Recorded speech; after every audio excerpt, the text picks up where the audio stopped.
Hello everyone, welcome to my channel infinity love. तो कैसे हैं आप सब? आई होप आप सब ठीक होंगे, स्वस्थ होंगे, मस्त होंगे और मेरी स्टोरी लाइन को भी एंजॉय कर रहे होंगे। तो आज यहाँ पे मैं प्यार के इम्तिहान का नेक्स्ट पार्ट लेके आई हूँ। पर सॉरी, मैंने लास्ट पार्ट में उसे मोहब्बत का इम्तिहान बोल दिया था, क्योंकि मैंने मोहब्बत के कुछ क्लिप्स देखी थी तो मेरे दिमाग में मोहब्बत नाम रह गया था इस वजह से। बट नहीं, इस स्टोरी का नाम प्यार का इम्तिहान है और मैं उसी का आज नेक्स्ट पार्ट लेके आई हूँ। लेकिन नेक्स्ट पार्ट शुरू करने से पहले मैं आपसे कुछ कहना चाहती हूँ, आपका थोड़ा सा समय लेना चाहती हूँ। फर्स्ट बात मैं आपको ये बताना चाहती हूँ कि जो लोग भी इनोसेंट अफेक्शन के बारे में पूछ रहे हैं तो उसकी रिकॉर्डिंग भी मैं कर रही हूँ। मंडे तक उसका नेक्स्ट पार्ट आ जाएगा। और दूसरी बात जो कि मैं ये कहने वाली हूँ, इस स्टोरी से रिलेटेड मैं कुछ आपको जानकारी देना चाहती हूँ। कुछ लोगों को ये लग रहा होगा कि इसमें दो भाई हैं, दोनों की शक्लें एक जैसी है, तो आप लोग शायद कहीं ये सोच रहे होंगे कि दोनों ही वांग जी के साथ रहेंगे। तो नहीं, मेरी इस स्टोरी में ऐसा कुछ नहीं होगा। वो बाकी की ट्विंस वाली स्टोरियों में ऐसा होता है, मैंने भी सुना है कि दोनों एक जैसे होते हैं तो दोनों को मैन लीड मिल जाता है और मैन लीड दोनों से ही उतना प्यार करता है। बट मेरी स्टोरी में ऐसा कुछ नहीं होगा। इसमें वांग जी किसी एक से ही प्यार करेंगे और वो किसी एक को ही मिलेंगे, क्योंकि वांग जी का प्यार कोई एक ही है। उन्होंने अपनी पूरी ज़िंदगी में किसी एक बंदे से ही प्यार किया है। ज़रूरी नहीं है उनके प्यार की शक्लें के 10 लोग होंगे तो वो 10 से प्यार करेंगे, वो और जगह होता होगा। पर मेरी इस स्टोरी में ऐसा नहीं है, इसलिए मैं आपको ये बात पहले बता रही हूँ ताकि बाद में आप लोग मुझ पर गुस्सा ना करें या फिर मुझसे नाराज़ ना हो।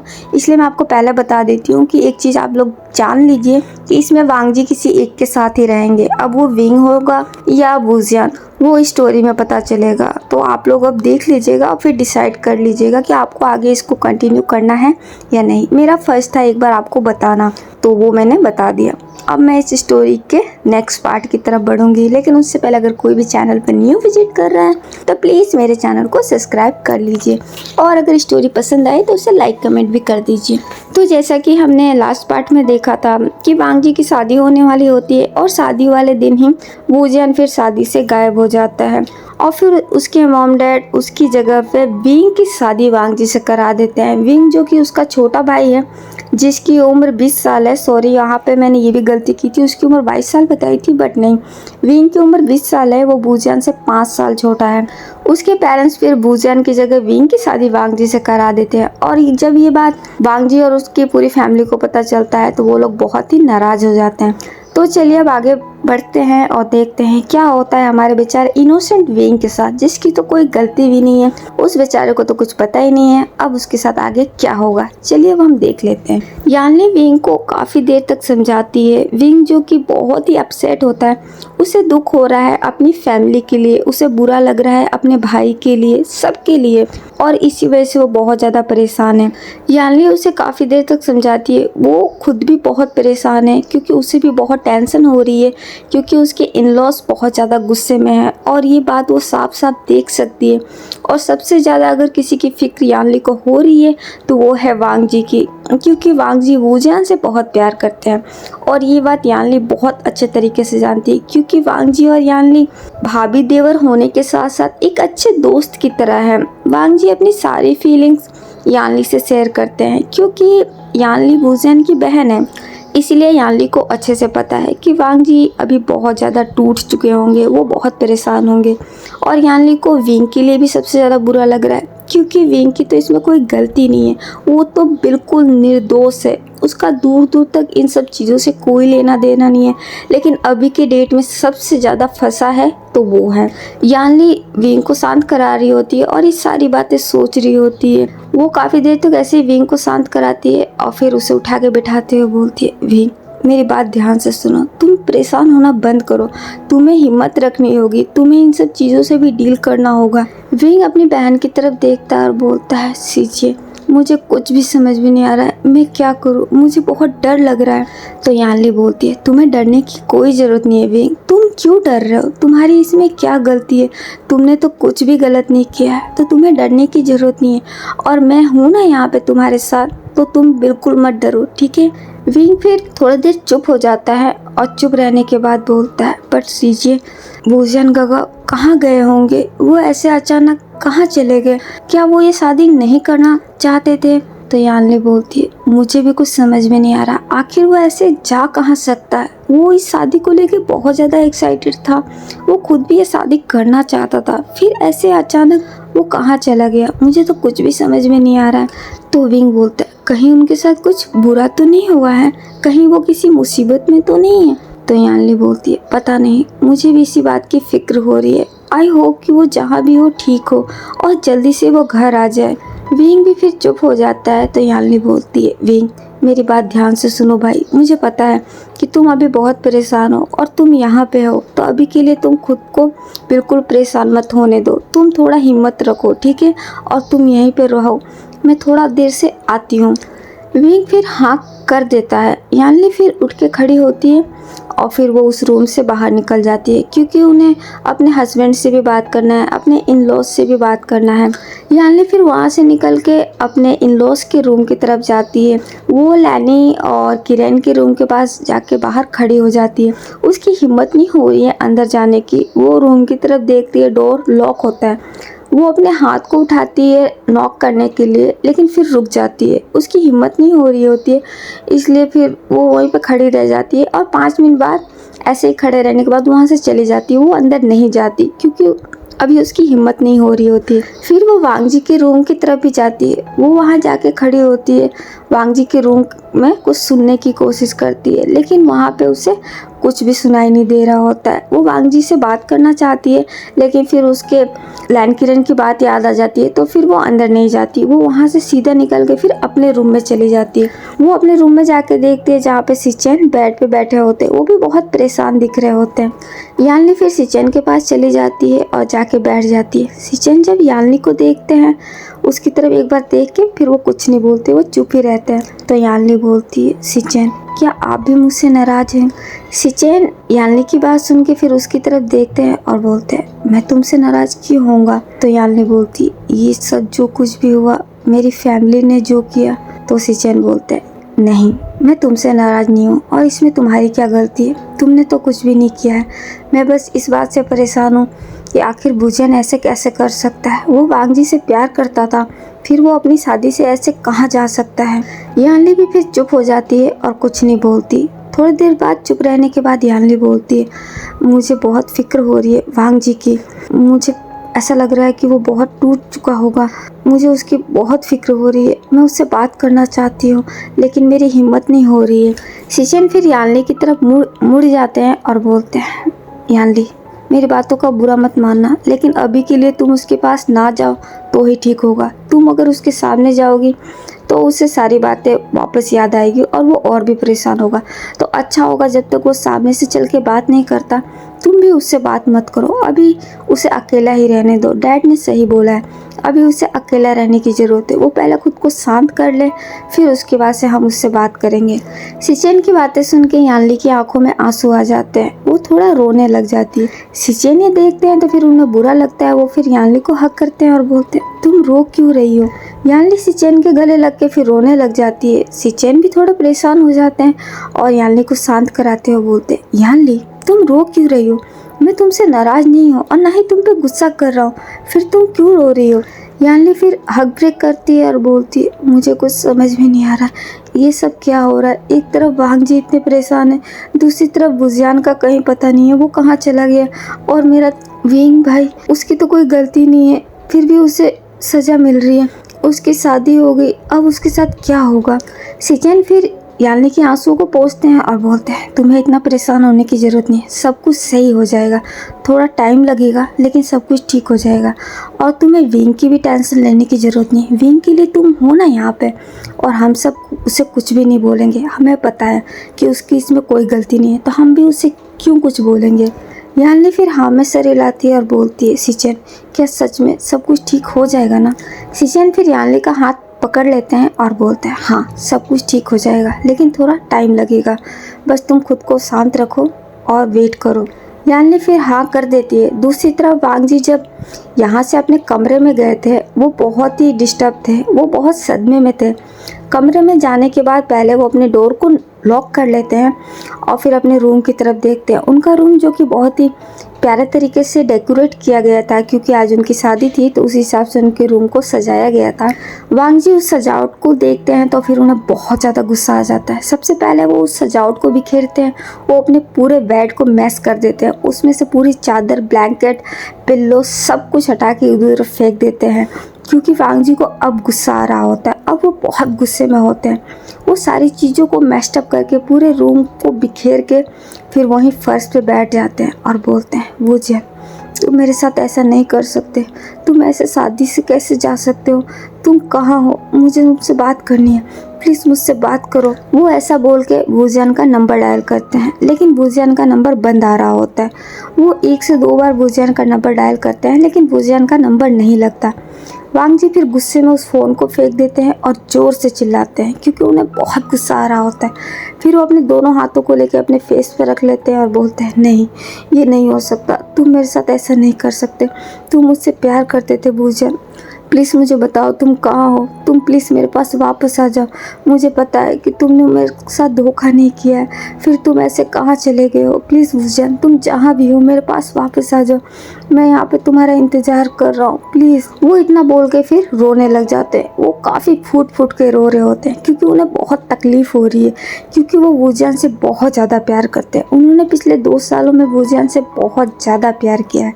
वैसे देखा जाए तो वांग जी वूजियान को पिछले 3-4 सालों से लाइक कर रहे हैं। जब उन्होंने फर्स्ट टाइम उससे यानली की शादी में देखा था, वो वूजियान से फर्स्ट टाइम यानली की शादी में मिले थे, लेकिन उस समय उन्होंने सिर्फ उसे पसंद किया था, अच्छा लगा था। लेकिन जैसे जैसे वो वूजियान से मिलने लगे थे, उसके साथ टाइम बिताने लगे थे, उससे बात करने लगे थे, तो वूजियान उन्हें थोड़ा पसंद भी आने लगा था। और कॉलेज में एक साथ पढ़ने के बाद उनका फिर उस पर क्रश हो गया था, उन्हें वूजियान से प्यार हो गया था। उन्होंने काफ़ी वूजियान को अप्रोच किया था, तब जाके वूजियान ने उनके लव को एक्सेप्ट किया था और फिर वो दोनों एक दूसरे को डेट कर रहे थे। उनकी 2 साल डेटिंग लाइफ बहुत अच्छे से बीती है। वूजियान थोड़ा शैतानियाँ करता था, उन्हें बहुत परेशान भी करता था, लेकिन वांग जी को कभी इन सब चीज़ों से कोई प्रॉब्लम नहीं थी। उन्हें वो सब चीज़ें क्यूट लगती थी और वो हंस के वूजियान की हर एक बात मानते थे, उसके सारे नखरे उठाते थे और उसके साथ रहते थे, हमेशा उससे प्यार करते थे। और आज जब उनकी शादी थी तो ऐसे में वूजियान उन्हें बिना कुछ बोले, बिना कुछ बताए ऐसे अचानक शादी से गायब हो गया है। और ये चीज़ पे वांग जी फिर विश्वास नहीं कर पा रहे और इसी वजह से वो पूरी तरीके से टूट गए हैं। दूसरी तरफ लैन किरण और लैनी भी बहुत ज़्यादा परेशान है, क्योंकि उन्हें भी अच्छे से पता है कि ये बहुत गलत हुआ है। वूजियान का ऐसे शादी से अचानक गायब होना और वांग जी की शादी विंग से हो जाना ये बहुत गलत है, क्योंकि उन्हें भी ये बात पता है कि उनका बेटा वूजियान से कितना प्यार करता है और वो इस शादी को लेके कितना एक्साइटेड था। और ये सच जानने के बाद वांग जी कितना टूट गए होंगे, कितने परेशान हो गए होंगे। इस बात से लैन किरण और लैनी भी बहुत परेशान है। वो गुस्से में भी हैं, लेकिन वो बहुत ज़्यादा दुखी भी है।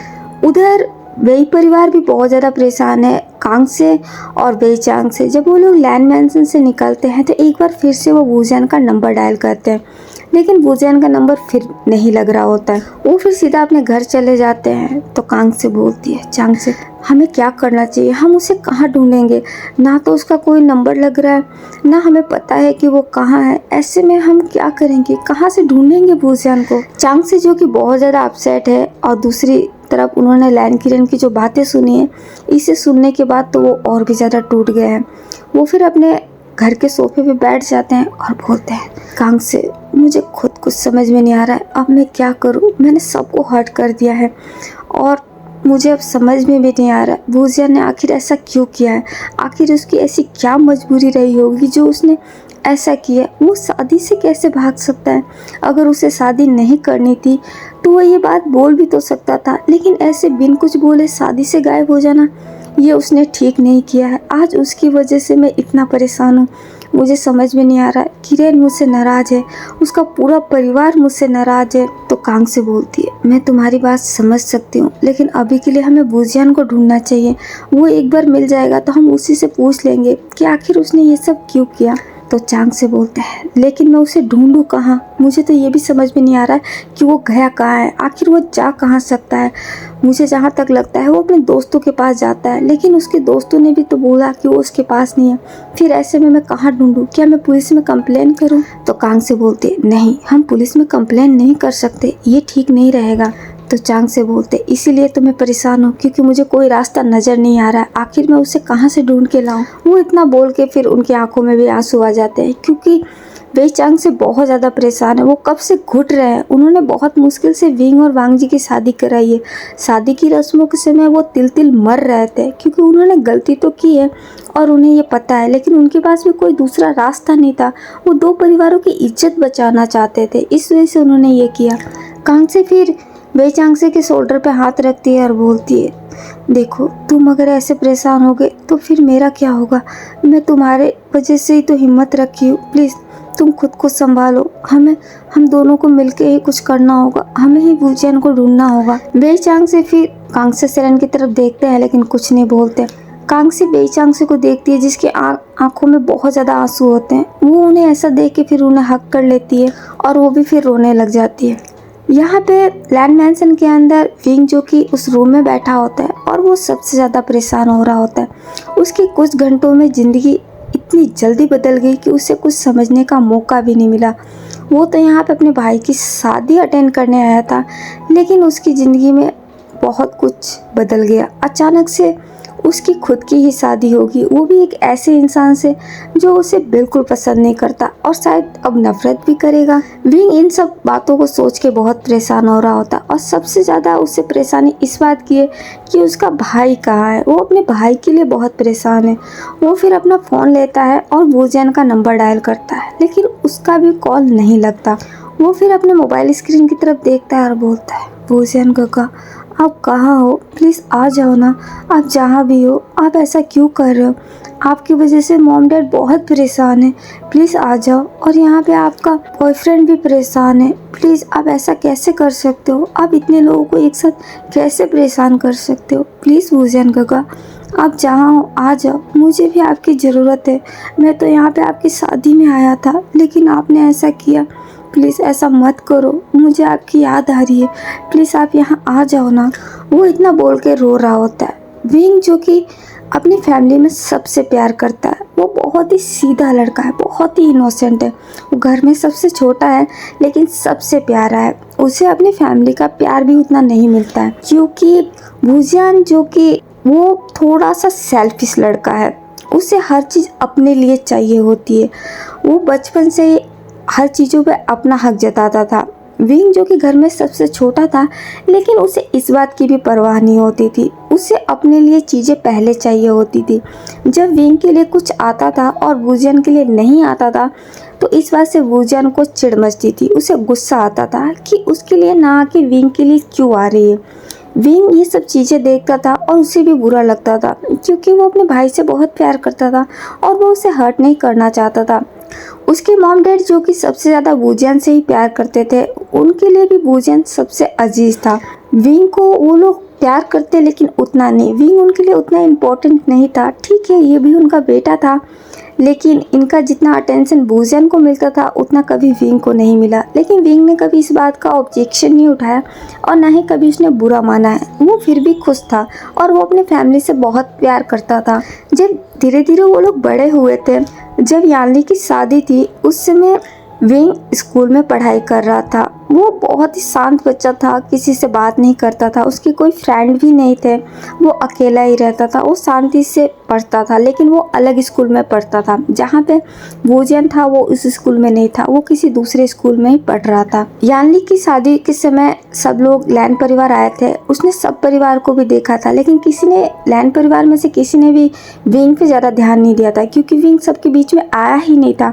वो अलग अलग ही रहा था। वो सिर्फ अपने सिस्टर की वेडिंग के समय एक बार स्टेज के पास गया था और वहीं पे उसने सबको देखा था, लेकिन उसने किसी से बात नहीं की थी। और सब लोग शादी की चहल पहल में थे, तो किसी ने इस चीज़ पर नोटिस भी नहीं किया कि विंग को किसी से इंट्रोड्यूस कराए। किसी ने ज़रूरी नहीं समझा विंग का सबसे मिलवाना। और विंग जो कि खुद भी अकेला अकेला रहता था, तो वो भी किसी से फिर मिला नहीं और ना ही उसने किसी से बात की थी।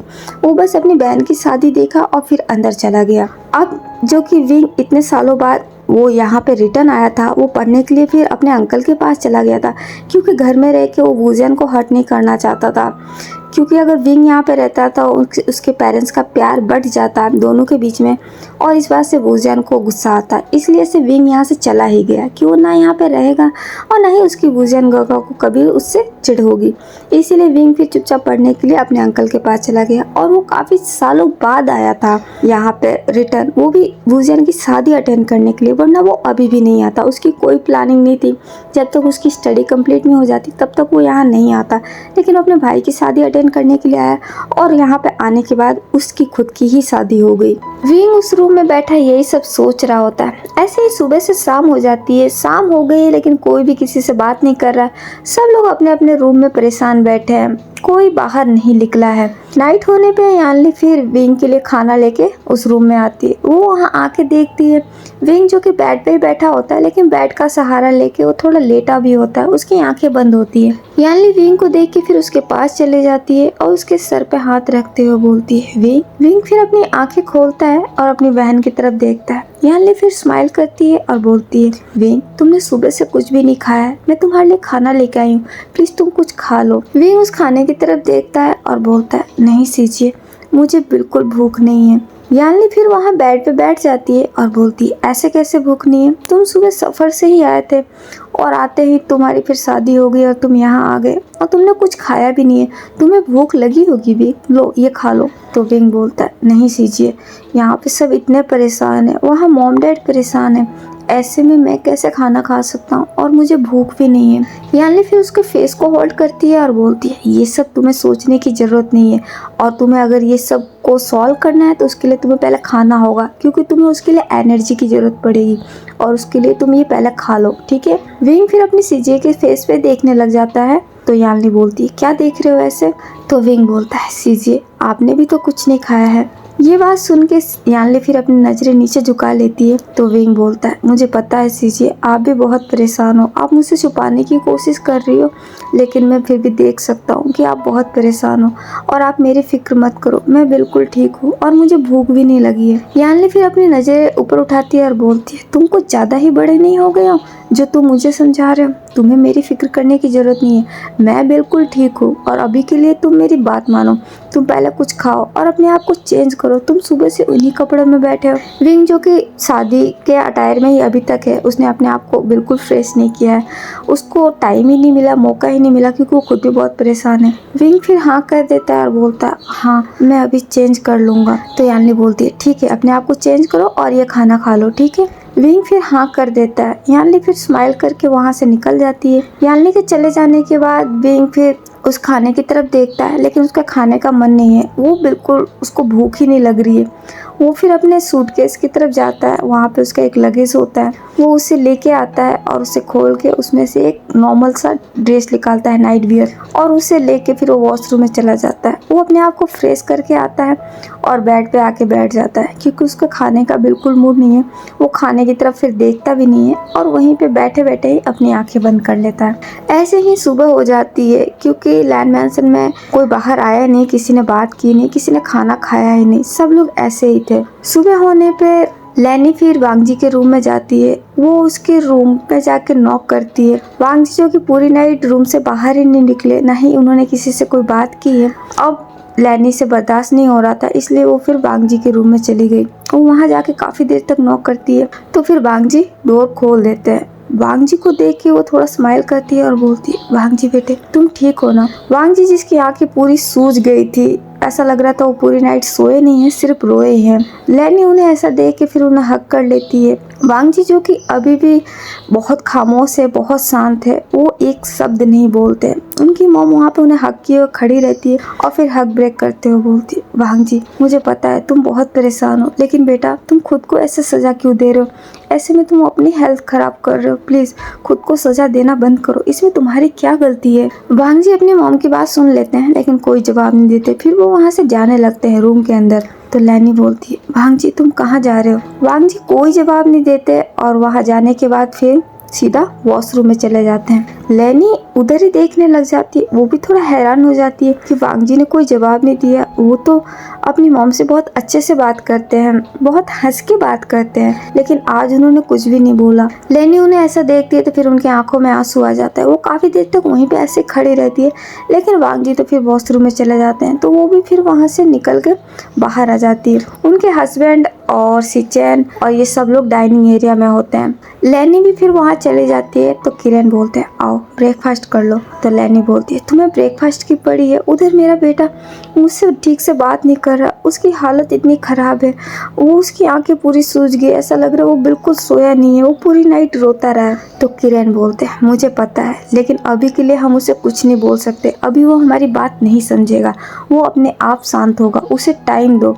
अभी तुम उसे कुछ भी समझाने की कोशिश करोगे तो वो नहीं सुनेगा, इसीलिए मैं भी खामोश हूँ, मैं भी उसके शांत होने का वेट कर रहा हूँ। और मैं तुम्हें यही सलाह दूंगा कि तुम भी खुद को काबू में रखो, अभी खुद को शांत रखो, वो ठीक हो जाएगा। सिचेन भी फिर उठ के खड़ा होता है और बोलता है यस मॉम, डैड सही बोल रहे हैं, अभी के लिए वांग जी को थोड़ा टाइम दो, वो अपने आप को शांत कर लेगा तो फिर खुद ही वो हमसे बात करेगा और फिर हम उसे समझाएंगे। लेनी फिर चुपचाप खड़ी रह जाती है, तो सिचेन फिर उनका हाथ पकड़ के उन्हें डाइनिंग टेबल पे बिठाते हुए बोलते हैं मॉम आपने कल से कुछ नहीं खाया है, आपकी हेल्थ खराब हो जाएगी, प्लीज आप कुछ खा लो। लेनी फिर मना करने लग जाती है, तो सिचेन बोलते हैं नो मॉम, आप जिद नहीं कर सकती, आप घर की बड़ी है, आपको अपनी हेल्थ का ध्यान देना होगा और वांग जी की टेंशन मत लो, वांग जी के लिए मैं हूं ना, मैं उससे बात करूंगा। जब तक वहाँ पे यानली भी आ जाती है और बोलती है यस मॉम प्लीज कुछ खा लीजिए ना, आपकी तबीयत खराब हो जाएगी। लेनी फिर यानली की तरफ देखती है, यानली जिसकी आंखों में भी आंसू होते हैं। तो किरण बोलता है हाँ लेनी चुपचाप बैठ के ब्रेकफास्ट करो। लेनी फिर उन सब की बात मान लेती है और हाँ कर देती है। यानली फिर उनके लिए भी ब्रेकफास्ट लगा देती है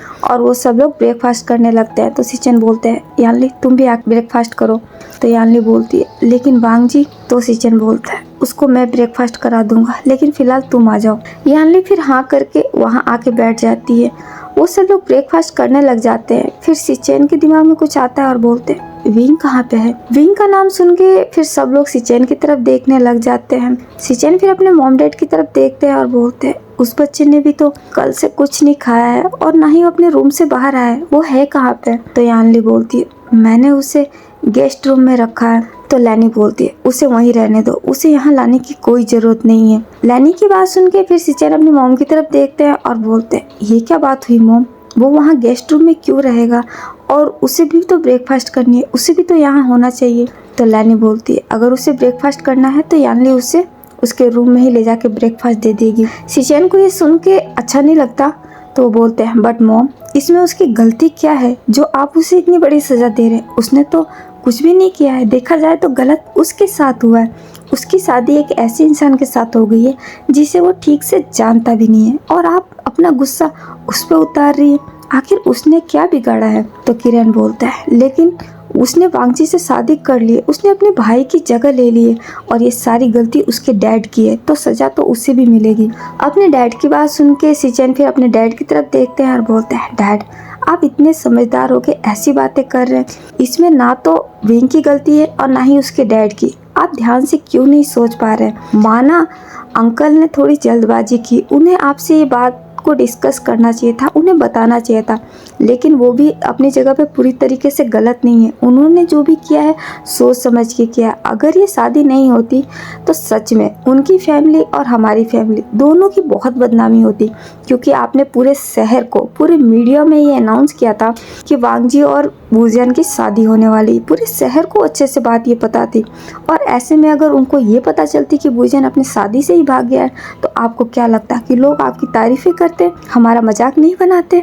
अंकल ने बिल्कुल सही किया था, उन्होंने हमारे फैमिली की इज्जत बचाने के लिए की। हाँ, उनसे गलती ये हो गई कि उन्होंने हमें ये बात बताई नहीं, अगर वो हमें बता देते तो शायद हम लोग भी यही करते। सिचेन की बात सुन के सब लोग फिर चुप हो जाते हैं। किरण भी फिर कुछ नहीं बोलते, अपनी नजरें नीचे झुका लेते हैं। तो सिचेन बोलते हैं डैड मॉम मुझे पता है कि आप लोग बहुत परेशान हैं और बहुत गुस्से में, लेकिन आप लोग जरा ध्यान से सोचिए कि इन सब में उस बेचारे विंग की क्या गलती है, उसने क्या किया है, उसका तो कोई कसूर नहीं है, वो तो बिल्कुल निर्दोष है, फिर उसे हम किस बात की सजा दे रहे हैं। और मॉम डैड आप देखो उसकी शादी अब वांग जी से हो गई है, सिचुएशन चाहे कोई भी रही हो, लेकिन ये बात तो सच है ना कि उसकी शादी हुई है, वो भी हमारे वांग जी के साथ, तो उस हिसाब से अब वो वांग जी का पार्टनर है। तो क्या आप भांगजी के पार्टनर के साथ ऐसा बिहेव करेंगी। सिचेन की बात सुन के लैनी भी फिर अपनी नजरें नीचे झुका लेती है, वो भी फिर कुछ नहीं बोलती। सिचेन फिर थोड़ा उठ के खड़े हो जाते हैं और लैनी के पास आते हुए बोलते हैं, मॉम मेरी बात मानो, विंग की इसमें कोई गलती नहीं है, तो आप प्लीज़ उस बच्चे को कोई सज़ा मत दो। वो यहाँ पे किसी को जानता भी नहीं है ठीक से, तो हमें उसका साथ देना चाहिए, हमें उसे हिम्मत देना चाहिए। वो यहाँ पे अकेला डर रहा होगा, आखिर वो ठीक से किसी को जानता भी नहीं है, और ऐसे में अगर हम भी उसके साथ ऐसा बिहेव करेंगे तो उस पर क्या बीतेगी। लैनी सिचेन की बात सुन के फिर उनके तरफ देखती है और बोलती है, लेकिन वांग जी। तो सिचेन बोलता है, मैं उससे भी बात करूँगा, मैं उससे भी समझाऊँगा, और उसे भी ये बात समझनी होगी कि अब उसकी शादी विंग से हो गई है। माना वो वूजियान से प्यार करता है, लेकिन वूजियान उससे शादी शायद नहीं करना चाहता था, इसीलिए तो वो शादी से चला गया। और अब जब तक वो आ नहीं जाता और वो बता नहीं देता कि आखिर रीजन क्या है, तब तक हम कोई फैसला भी नहीं कर सकते। लेकिन तब तक हमें इस बात को ही मान के चलना होगा कि वांग जी की शादी विंग से हुई है और अभी के लिए विंग ही उसका पार्टनर है, तो हमें विंग को भी उतना ही मान सम्मान और प्यार देना चाहिए जितना कि वूजियान को मिलता, आखिर वो भी तो उसी का भाई है। लैनी सिचेन की बात सुन के फिर हाँ में सर हिलाती है। सिचेन ये देखते हैं, फिर स्माइल करते हैं और लैनी की तरफ यानली की तरफ देखते हुए बोलते हैं, यानली जाओ उसे लेके आओ। यानली फिर स्माइल करती है और हाँ करके वो वहाँ से चली जाती है। वो फिर वूजियान के विंग के रूम में चली जाती है और वहाँ जाके देखती है विंग जो कि उठ के बैठा होता है। वो विंग के पास जाती है स्माइल करते हुए, फिर उसकी नज़र टेबल पे पड़ती है जहाँ पे वो नाइट का खाना लेके आई थी। वो खाना ऐसे ही पड़ा होता है, विंग ने उसे खाया नहीं होता है। उस खाने को देख के फिर यानली विंग की तरफ देखती है और बोलती है, विंग तुमने नाइट में खाना नहीं खाया था। विंग फिर अपनी नज़रें नीचे झुका लेता है। यानली फिर उसके हाथ को पकड़ती है और बोलती है, चलो उठो। विंग उठ के खड़ा हो जाता है और बोलता है, कहाँ सीजिए। तो यानली बोलती है, ब्रेकफास्ट करने। विंग फिर मना करने लग जाता है। तो यानली बोलती है, मैं तुम्हारी एक बात भी नहीं सुनूंगी, तुमने नाइट में भी कुछ नहीं खाया, तुम ऐसा कैसे कर सकते हो विंग, क्या तुम खुद को बीमार करना चाहते हो, तुम मेरी बात नहीं मानोगे। विंग जो कि चुप हो जाता है, कुछ नहीं बोलता। तो यानली बोलती है, चलो सब तुम्हें बाहर बुला रहे हैं। विंग ये सुन के फिर उनकी तरफ देखता है। यानली फिर हाँ में सर हिलाती है और बोलती है, हाँ कोई भी तुमसे नाराज नहीं है और ना ही कोई भी तुम्हें कुछ बोलेगा, चलो चल के तुम ब्रेकफास्ट करो। विंग जो कि इस बात से अग्री नहीं कर रहा होता है, वो तो हिल ही नहीं रहा होता है। यानली फिर उसका हाथ पकड़ती है और बोलती है, चुपचाप मेरे साथ चलो, समझे। ऐसा बोल के वो विंग का हाथ पकड़ के उसे बाहर लेके जाने लगती है। विंग जब बाहर निकलता है तो वो फिर से अपनी नजरें नीचे झुका लेता है। यानली उसका हाथ पकड़े हुए डाइनिंग एरिया में लेके जाती है। विंग को वहाँ देख के सब उसकी तरफ देखते हैं। विंग जिसने अपनी नज़रें फिर से नीचे झुका ली होती है।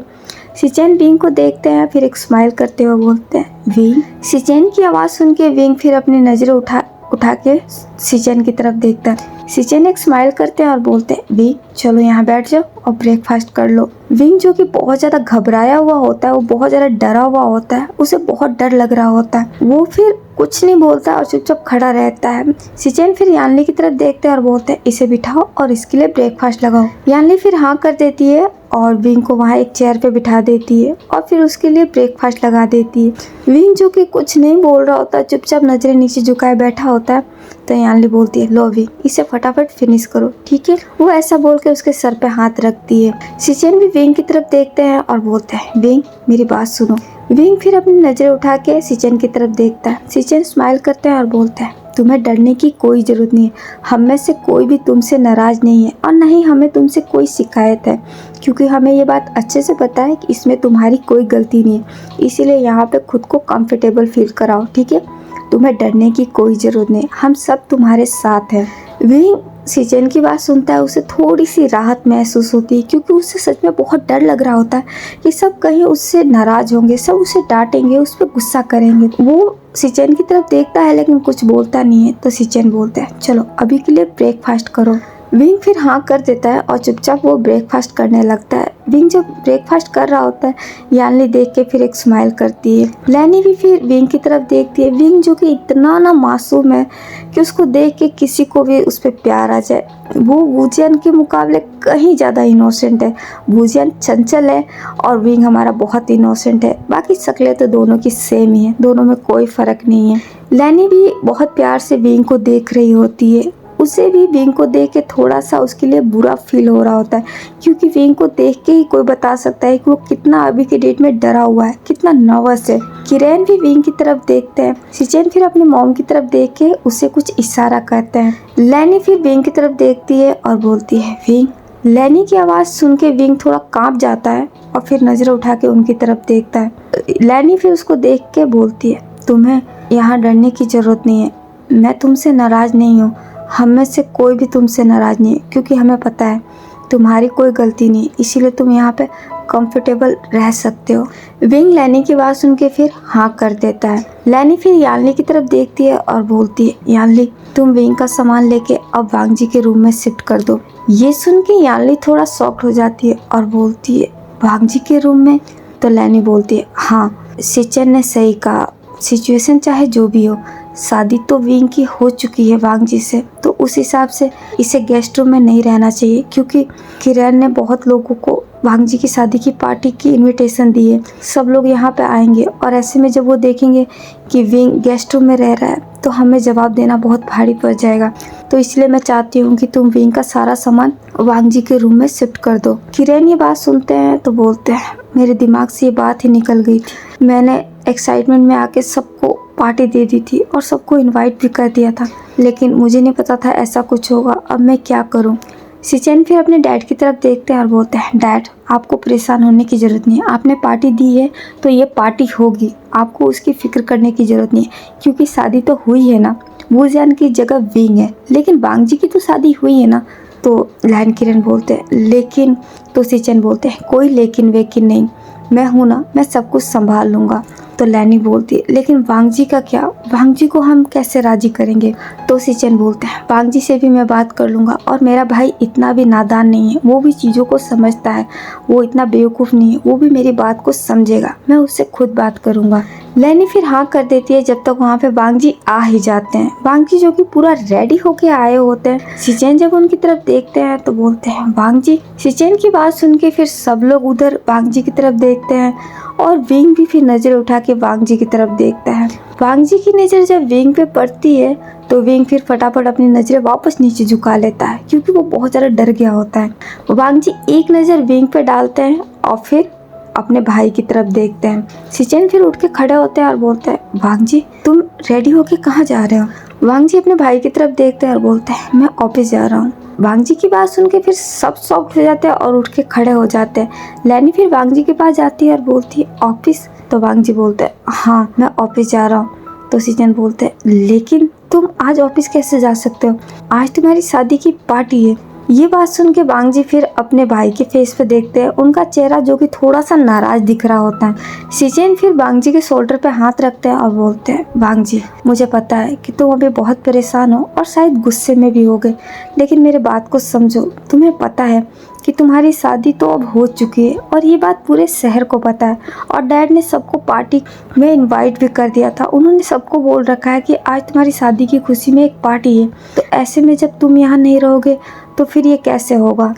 वांग जी अपने भाई की बात सुन के फिर थोड़ी देर चुप हो जाते हैं। तो लैनी बोलती है वांग जी मुझे पता है बेटा ये बहुत गलत हुआ है और ये नहीं होना चाहिए था, लेकिन अब ये शादी तो हो चुकी है और सबको पता भी चल चुका है, ऐसे में अगर हम कुछ बोलेंगे तो तुम्हें पता है ना दोनों परिवार की बदनामी होगी, हम ऐसा नहीं कर सकते, तुम ये बात समझ रहे हो ना। वांग जी अपनी मॉम की बात भी सुन लेते हैं लेकिन कोई जवाब नहीं देते। शिचेन फिर वांग जी का हाथ पकड़ लेते हैं और बोलते हैं आओ मेरे साथ। वो ऐसा बोल के फिर वांग जी का हाथ पकड़ के उसे बाहर लेके जाने लगते हैं। लैनी और लैन किरण उधर देखने लग जाते हैं लेकिन वो पीछे नहीं जाते। शिचेन फिर वांग जी को बाहर ले जाते हैं गार्डन में और वहाँ बिठाते हुए उनके पास खुद बैठते हुए बोलते हैं वांग जी मैं तुम्हारी प्रॉब्लम अच्छे से समझ रहा हूँ, मुझे अच्छे से पता है कि तुम बहुत ज़्यादा परेशान हो, मैं तुम्हारी तकलीफ़ का अंदाज़ा भी नहीं लगा सकता, लेकिन वांग जी तुम्हें भी अब चीज़ों को समझना होगा। हम ये नहीं जानते कि वूजियान ने ऐसा क्यों किया, वो कहाँ चला गया और आखिर वो चाहता क्या था, लेकिन उसके एक फैसले ने तुम्हारी, विंग और हम सब की लाइफ बदल दी है। हमारी सबकी ज़िंदगियों में उथल पुथल मच चुका है और इसे हमें समेटना होगा, क्योंकि अगर हमने इसे नहीं समेटा तो दोनों परिवारों की इज्जत पे खतरा होगा और ये हम नहीं चाहते। इसीलिए भाई, जब तक चीज़ें सॉर्ट आउट नहीं हो जाती, सब कुछ अंडर कंट्रोल नहीं हो जाता, तुम्हें थोड़ी सी शांति बनाए रखनी होगी और तुम्हें विंग के साथ अपने इस रिश्तों को निभाना होगा ताकि समाज हम पे कोई सवाल ना उठाए। प्लीज़ तुम इस बात को समझो। वांग जी अपने भाई की बात सुन रहे होते हैं लेकिन कोई जवाब नहीं दे रहे होते।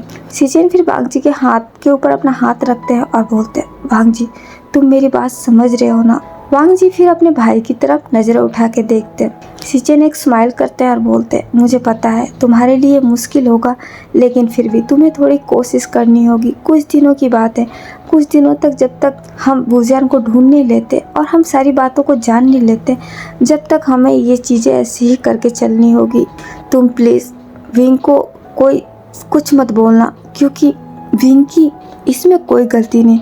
उस बच्चे ने कुछ भी नहीं किया, उसे तो कुछ पता भी नहीं था और जाने अनजाने में उसकी शादी तो तुमसे हो गई है ना, तो वो उस हिसाब से अब तुम्हारा पार्टनर है, तो तुम्हें भी उसके साथ थोड़ा सा पोलाइट रहना चाहिए जब तक वुजियान नहीं आ जाता।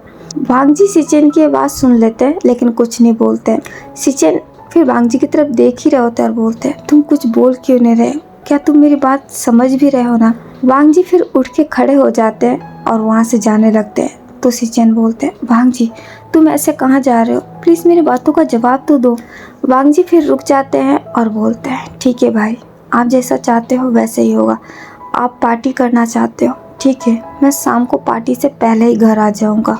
इतना बोल के वो वहाँ से चले जाते हैं। सिचेन जो कि खुद भी हैरान रह जाते हैं कि वांग जी ने पूरी तरीके से जवाब नहीं दिया, वो इतना सा ही बोल के वहाँ से चले जाते हैं। सिचेन फिर उधर ही देख रहे होते हैं। वांग जी फिर सीधा वहाँ से अपने कार में जाते हैं और फिर कार को लेके वो अपने ऑफिस की तरफ चले जाते हैं। वांग जी के वहाँ से चले जाने के बाद फिर सिचेन भी अब घर के अंदर आ जाते हैं। सिचेन को घर में देख के लैन किरण और लैनी वहाँ आके पूछते हैं, तो सिचेन बोलते हैं कि उन्होंने वांग जी से बात कर ली है, फिलहाल के लिए वांग जी ऑफिस गया है। तो लैनी बोलती, तुमने उसे जाने क्यों दिया? तुम्हें उसे रोकना चाहिए था। तो सिचेन बोलते हैं, मॉम अच्छा है ना, अगर वो अपना दिल काम में लगाएगा तो इन बातों के बारे में भूलेगा।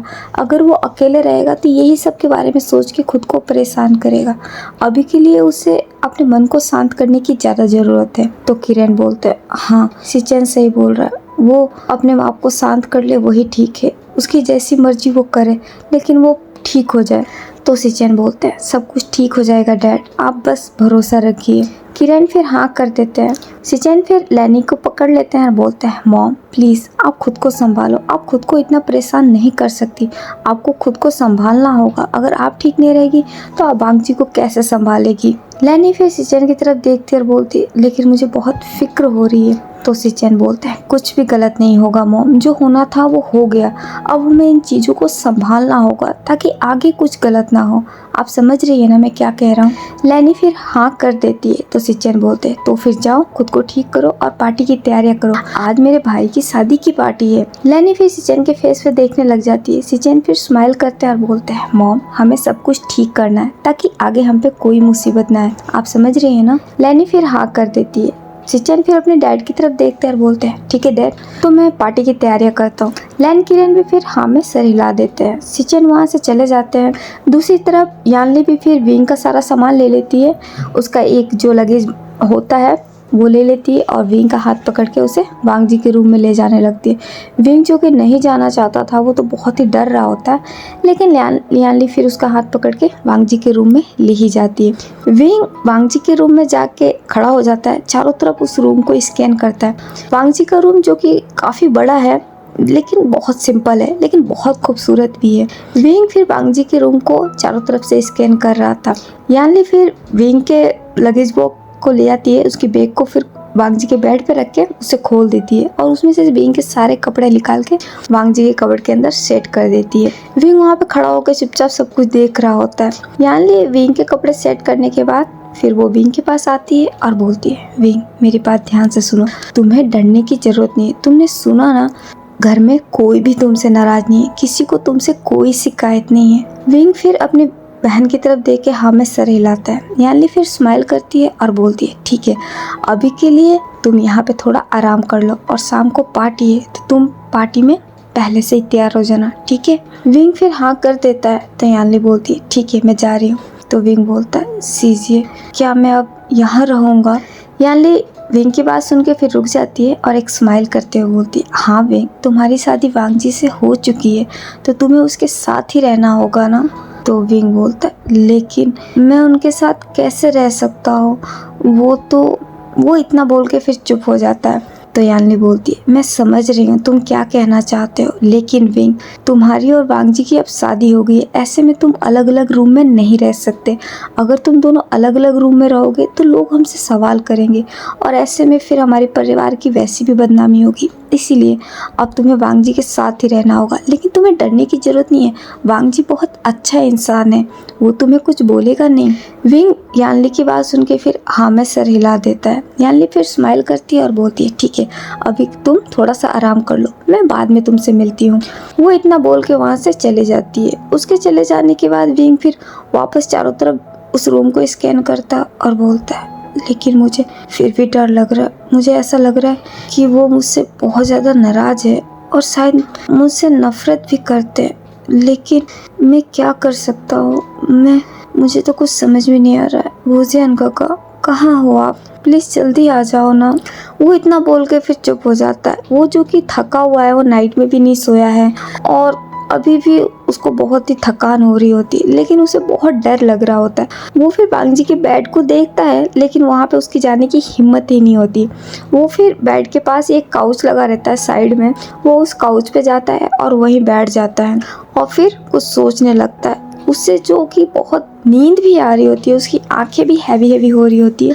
वो फिर अपने दोनों पैरों को ऊपर कर लेता है और थोड़ा सा उस काउच का सहारा लेके वहीं पे अपनी आंखें बंद कर लेता है। दूसरी तरफ वांग जी वहाँ अपने ऑफिस चले जाते हैं। वो जो कि बहुत ज़्यादा बेचैन है और वो अपने आप को थोड़ा सा सुकून दिलाना चाहते हैं, इसलिए वो इधर उधर भाग रहे हैं। वो किसी के पास नहीं रहना चाहते, क्योंकि अगर वो किसी के पास रहेंगे तो सब लोग उनसे बात करने की कोशिश करेंगे और वो बात नहीं करना चाहते।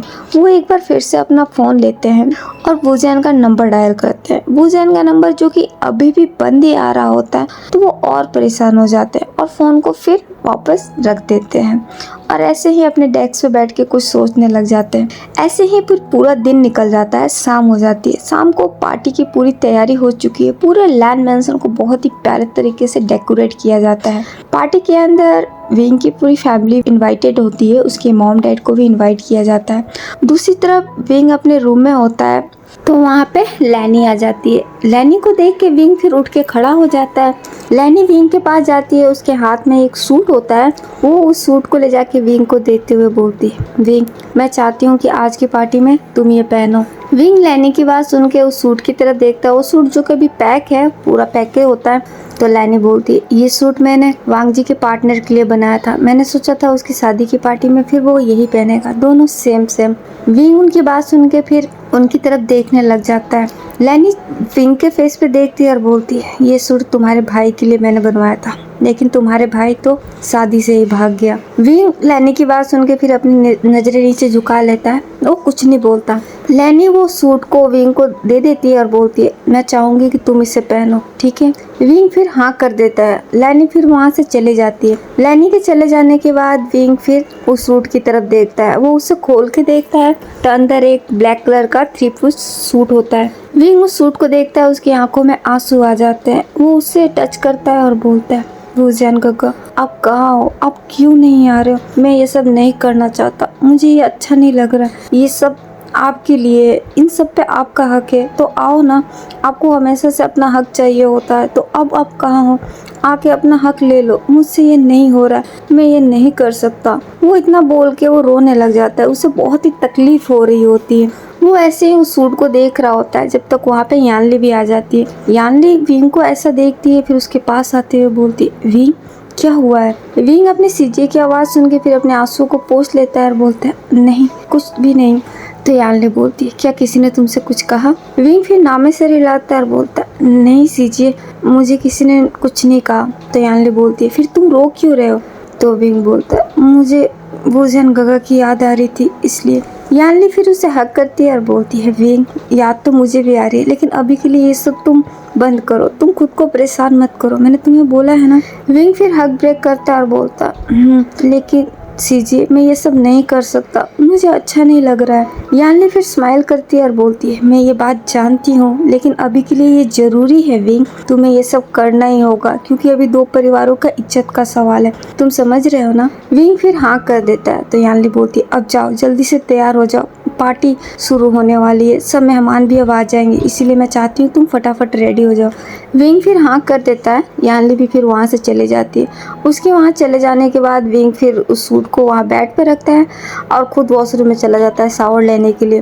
वो थोड़ी देर बाद शावर लेके भी आ जाता है और फिर उस सूट को लेके पहन लेता है। उसे वो पसंद तो नहीं आ रहा था पहनना, लेकिन अब लैनी ने बोला है तो वो फिर पहन लेता है। वो उस सूट को पहन के मिरर के पास जाता है और खुद को देख ही रहा होता है जब तक उस रूम में वांग जी की एंट्री होती है। वांग जी डोर खोल के वहाँ सामने देखते हैं जहाँ विंग मिरर के सामने होता है उनके ड्रेसिंग रूम के पास। विंग मिरर में ही वांग जी को देखता है।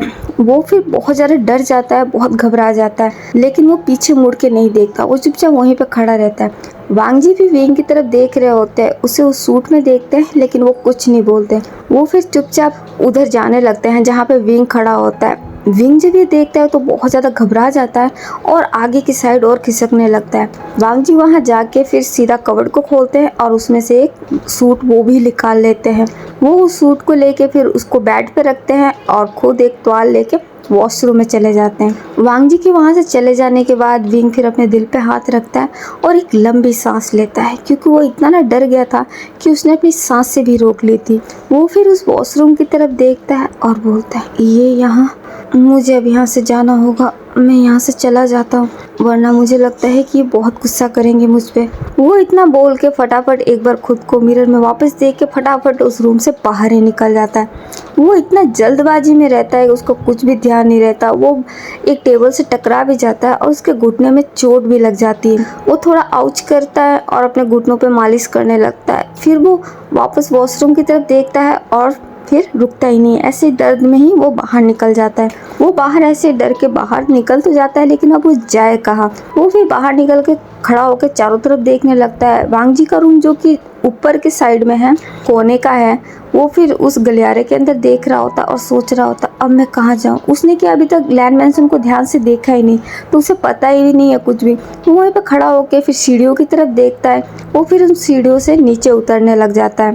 उसके पैरों में जो कि थोड़ा चोट आई थी, तो वो धीरे धीरे उतर रहा होता है। वो जैसे सीढ़ियों से पूरा नीचे उतरता है तो सामने सिचेन आ जाते हैं। सिचेन को देख के वो फिर सीधा खड़ा हो जाता है। तो सिचेन बोलते हैं, तुम ऐसे जल्दबाजी में कहाँ जा रहे हो। विंग जो कि सिचेन को देख के घबरा जाता है और बोलता है, नहीं, मैं कहीं नहीं जा रहा हूँ। तो सिचेन बोलता है, क्या तुम तैयार हो गए। विंग फिर हाँ कर देता है। सिचेन फिर विंग को ऊपर से नीचे तक देखते हैं। विंग जिसने सिर्फ सूट बियर किया होता और कुछ भी नहीं किया होता, उसने अपने हेयर भी अभी ठीक से सेट नहीं किया होते जब तक वांग जी आ गए थे। सिचेन फिर विंग को देख के एक स्माइल करते हैं और बोलते हैं, मुझे लगता है कि तुमने कुछ पीछे छोड़ दिया, तुम्हें थोड़ा सा और तैयार होने की ज़रूरत है। वैसे तो तुम बहुत ही प्यारे हो, तुम्हें ज़्यादा मेकअप की ज़रूरत नहीं है, लेकिन फिर भी तुम्हें इन बालों को सेट करने की ज़रूरत है। विंग सिचेन की बात सुनकर उनके फेस पे देखने लग जाता है। सिचेन जो कि स्माइल के साथ ही ये बोल रहे होते हैं, लेकिन विंग के फेस पे अभी भी स्माइल नहीं है। सिचेन फिर विंग का हाथ पकड़ लेते हैं और बोलते हैं, इधर आओ मेरे साथ। वो फिर विंग का हाथ पकड़ के उसे अपने रूम में लेके चले जाते हैं। वो वहाँ लेके जाते हैं। यानली वहाँ रेडी हो रही थी। यानली जब देखती है तो फिर पीछे मुड़ जाती है और बोलती है, विंग तुम। सिचेन फिर स्माइल करते हैं और बोलते हैं, मुझे लगता है तुम्हारा भाई डर गया है, क्योंकि वांग जी अपने रूम में गया था और इसीलिए आधा अधूरा तैयार होकर नीचे आ गया। यानली फिर स्माइल करती है और बोलती है, विंग मैंने बोला था ना तुम्हें डरना नहीं है। विंग जो कि कुछ नहीं बोल रहा होता है, वो चुपचाप खड़ा होता है। तो सिचेन बोलते हैं, यानली क्या तुम इसके हेयर सेट कर दोगी।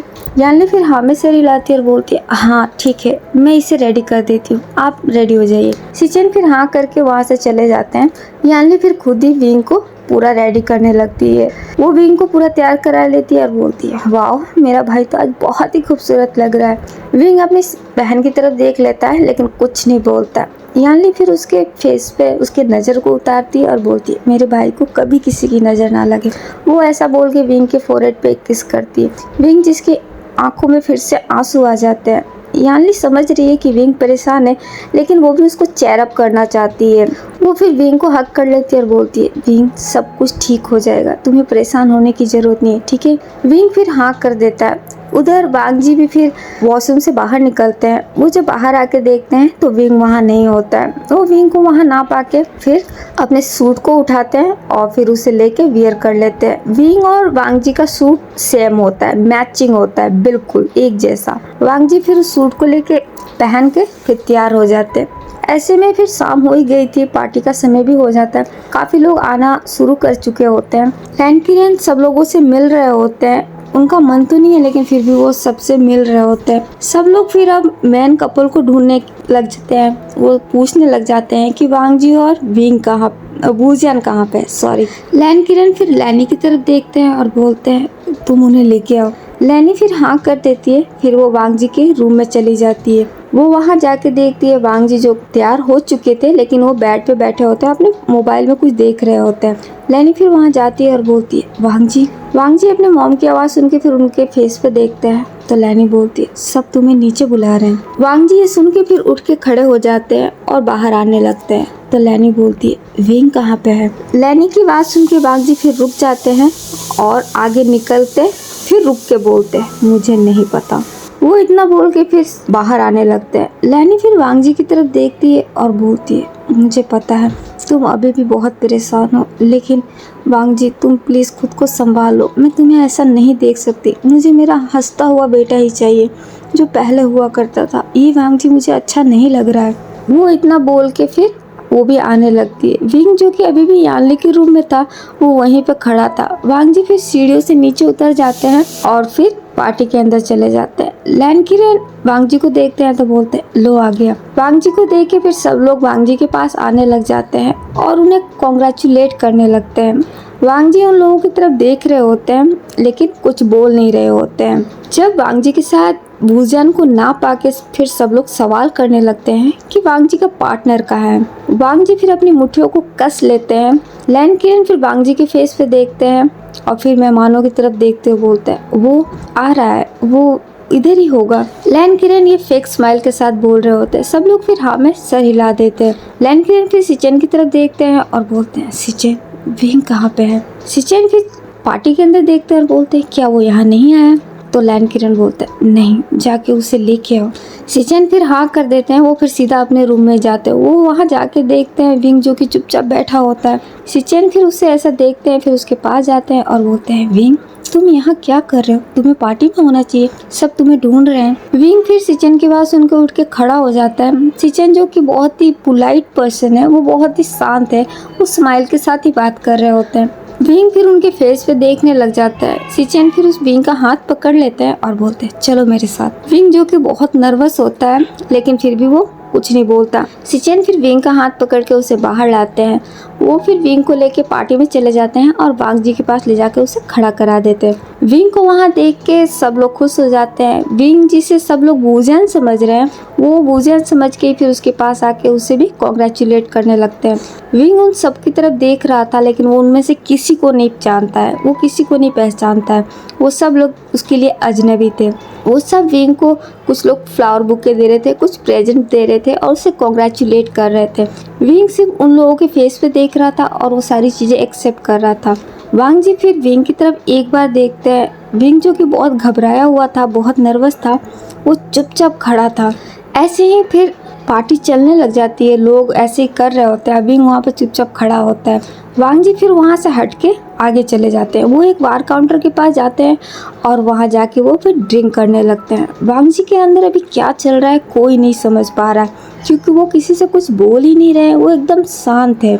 वो अभी तक विंग को भी कुछ नहीं बोले और ना ही घर में किसी को कुछ बोले। वो वहाँ पे बैठ के सिर्फ ड्रिंक कर रहे होते हैं। वांग जी के कुछ दोस्त जो कि उनके पास जाते हैं और उनके साथ फिर छेड़खानी करने लगते हैं, मतलब उन्हें टीस करने लगते हैं। वांग जी उन सबकी तरफ भी देखते हैं लेकिन कुछ नहीं बोलते। तो उनके दोस्त बोलते हैं क्या बात है वांग जी, तुम बहुत शांत लग रहे हो। शादी से पहले तो तुम इतने एक्साइटेड थे, शादी होते होते ऐसा भी क्या हो गया? क्या तुम्हारी और वूजियान की लड़ाई हो गई है? वांग जी फिर उनकी तरफ देखते हैं लेकिन उन्हें भी कुछ जवाब नहीं देते और फिर वो वहाँ से उठ के भी इधर आ जाते हैं। उनके दोस्त भी सारे कंफ्यूज हो जाते हैं कि ये क्या हो रहा है। वांग जी फिर एक जगह खड़े हो जाते हैं और वो सिर्फ एक टक करके विंग को ही देख रहे होते हैं। विंग जो कि वहाँ पे चुपचाप खड़ा है, सब लोग उसके पास आ रहे हैं, बातें कर रहे हैं, लेकिन वो कुछ नहीं बोल रहा है। वो चुपचाप खड़ा है और अपने दोनों हाथों को आपस में ही मसल रहा होता है और वांग जी सिर्फ विंग की तरफ ही देख रहे होते हैं। थोड़ी देर बाद वहाँ पे उसके मॉम डैड भी आ जाते हैं। विंग अपने मॉम डैड को देखता है तो फिर वो उनके पास जाने लगता है। उसके मॉम डैड भी फिर विंग को देखते हैं, वो उसे हक कर लेते हैं। विंग अपने मॉम को हक करके बहुत ही रोने लग जाता है। कांग से फिर उसे शांत कराती है और बोलती है, क्या हुआ विंग, किसी ने तुमसे कुछ कहा क्या? विंग फिर नामे से हिलाता है और बोलता है, मॉम गगा का कुछ पता चला क्या, वो कहाँ है? कांग से फिर चुप हो जाती है और बोलती है, नहीं तुम्हारे गगा का कुछ पता नहीं चला, हमने बहुत ढूंढा लेकिन उसका किसी को नहीं पता कि वो कहाँ है। विंग ये सुन के बहुत उदास हो जाता है तो चांग से बोलते हैं, तुम्हें परेशान होने की जरूरत नहीं, हम बहुत जल्द उसे ढूंढ लेंगे, ठीक है? विंग फिर हाँ कर देता है। वेई चांग से फिर वहाँ से हट के किरेन के पास आ जाते हैं। किरेन वेई चांग से की तरफ देखते हैं लेकिन वहाँ पे सब मेहमान होते हैं तो फिर वो उनसे जाके हक कर लेते हैं। वेई चांग से जो कि थोड़ा हैरान हो जाते हैं लेकिन फिर वो समझ जाते हैं कि ये सब दुनिया के लिए है, दिखावटी है। वेई चांग से भी फिर उन्हें हक कर लेते हैं, फिर वो अलग हो जाते हैं। लैनी कांगसे को देखती है तो फिर वो वहाँ से जाने लगती है क्योंकि उन्हें कांगसे से बात नहीं करना होता है। वो कांगसे से बहुत नाराज होती है। यानली ये सब देख रही होती है, उसे भी बहुत बुरा लग रहा होता है लेकिन वो भी कुछ कर नहीं सकती। दूसरी तरफ वांग जी के फ़ोन पे फिर एक कॉल आता है। वांग जी उस कॉल को अटेंड करते हैं तो उधर से कोई आदमी बोलता है, सर जिस नंबर को आपने टेस्ट करने को बोला था उसकी लास्ट लोकेशन एयरपोर्ट की आई है। वांग जी ये सुन के थोड़ा हैरान हो जाते हैं और बोलते हैं, आर यू श्योर? तो वो आदमी बोलता है, यस सर, ये नंबर एयरपोर्ट पे जाके ही बंद हुआ है। वांग जी फिर ओके बोल देते हैं। वो आदमी भी फिर कॉल रख देता है। वांग जी फिर उस कॉल के बारे में सोचने लग जाते हैं। वांग जी जिसने वूजान के नंबर को टेस्ट करने को बोला था कि उसकी लास्ट लोकेशन जानने के लिए, और अब वांग जी को पता चला है कि वूजान का नंबर लास्ट एयरपोर्ट पे जाके बंद हुआ है। वांग जी ये सुन के फिर और भी ज्यादा परेशान हो जाते हैं। वो फिर से ड्रिंक करना चालू कर देते हैं। इधर पार्टी चल रही होती है लेकिन किसी का पार्टी में कोई मन नहीं है, सब ऐसे फॉर्मेलिटीज कर रहे होते हैं। विंग जो कि वहाँ पे खड़ा खड़ा थक गया है क्योंकि उसने बिल्कुल रेस्ट नहीं लिया, उसके पैरों में भी चोट लगी है, उसे बहुत दर्द भी हो रहा होता है। यानली फिर उसके पास आती है और बोलती है, क्या बात है विंग?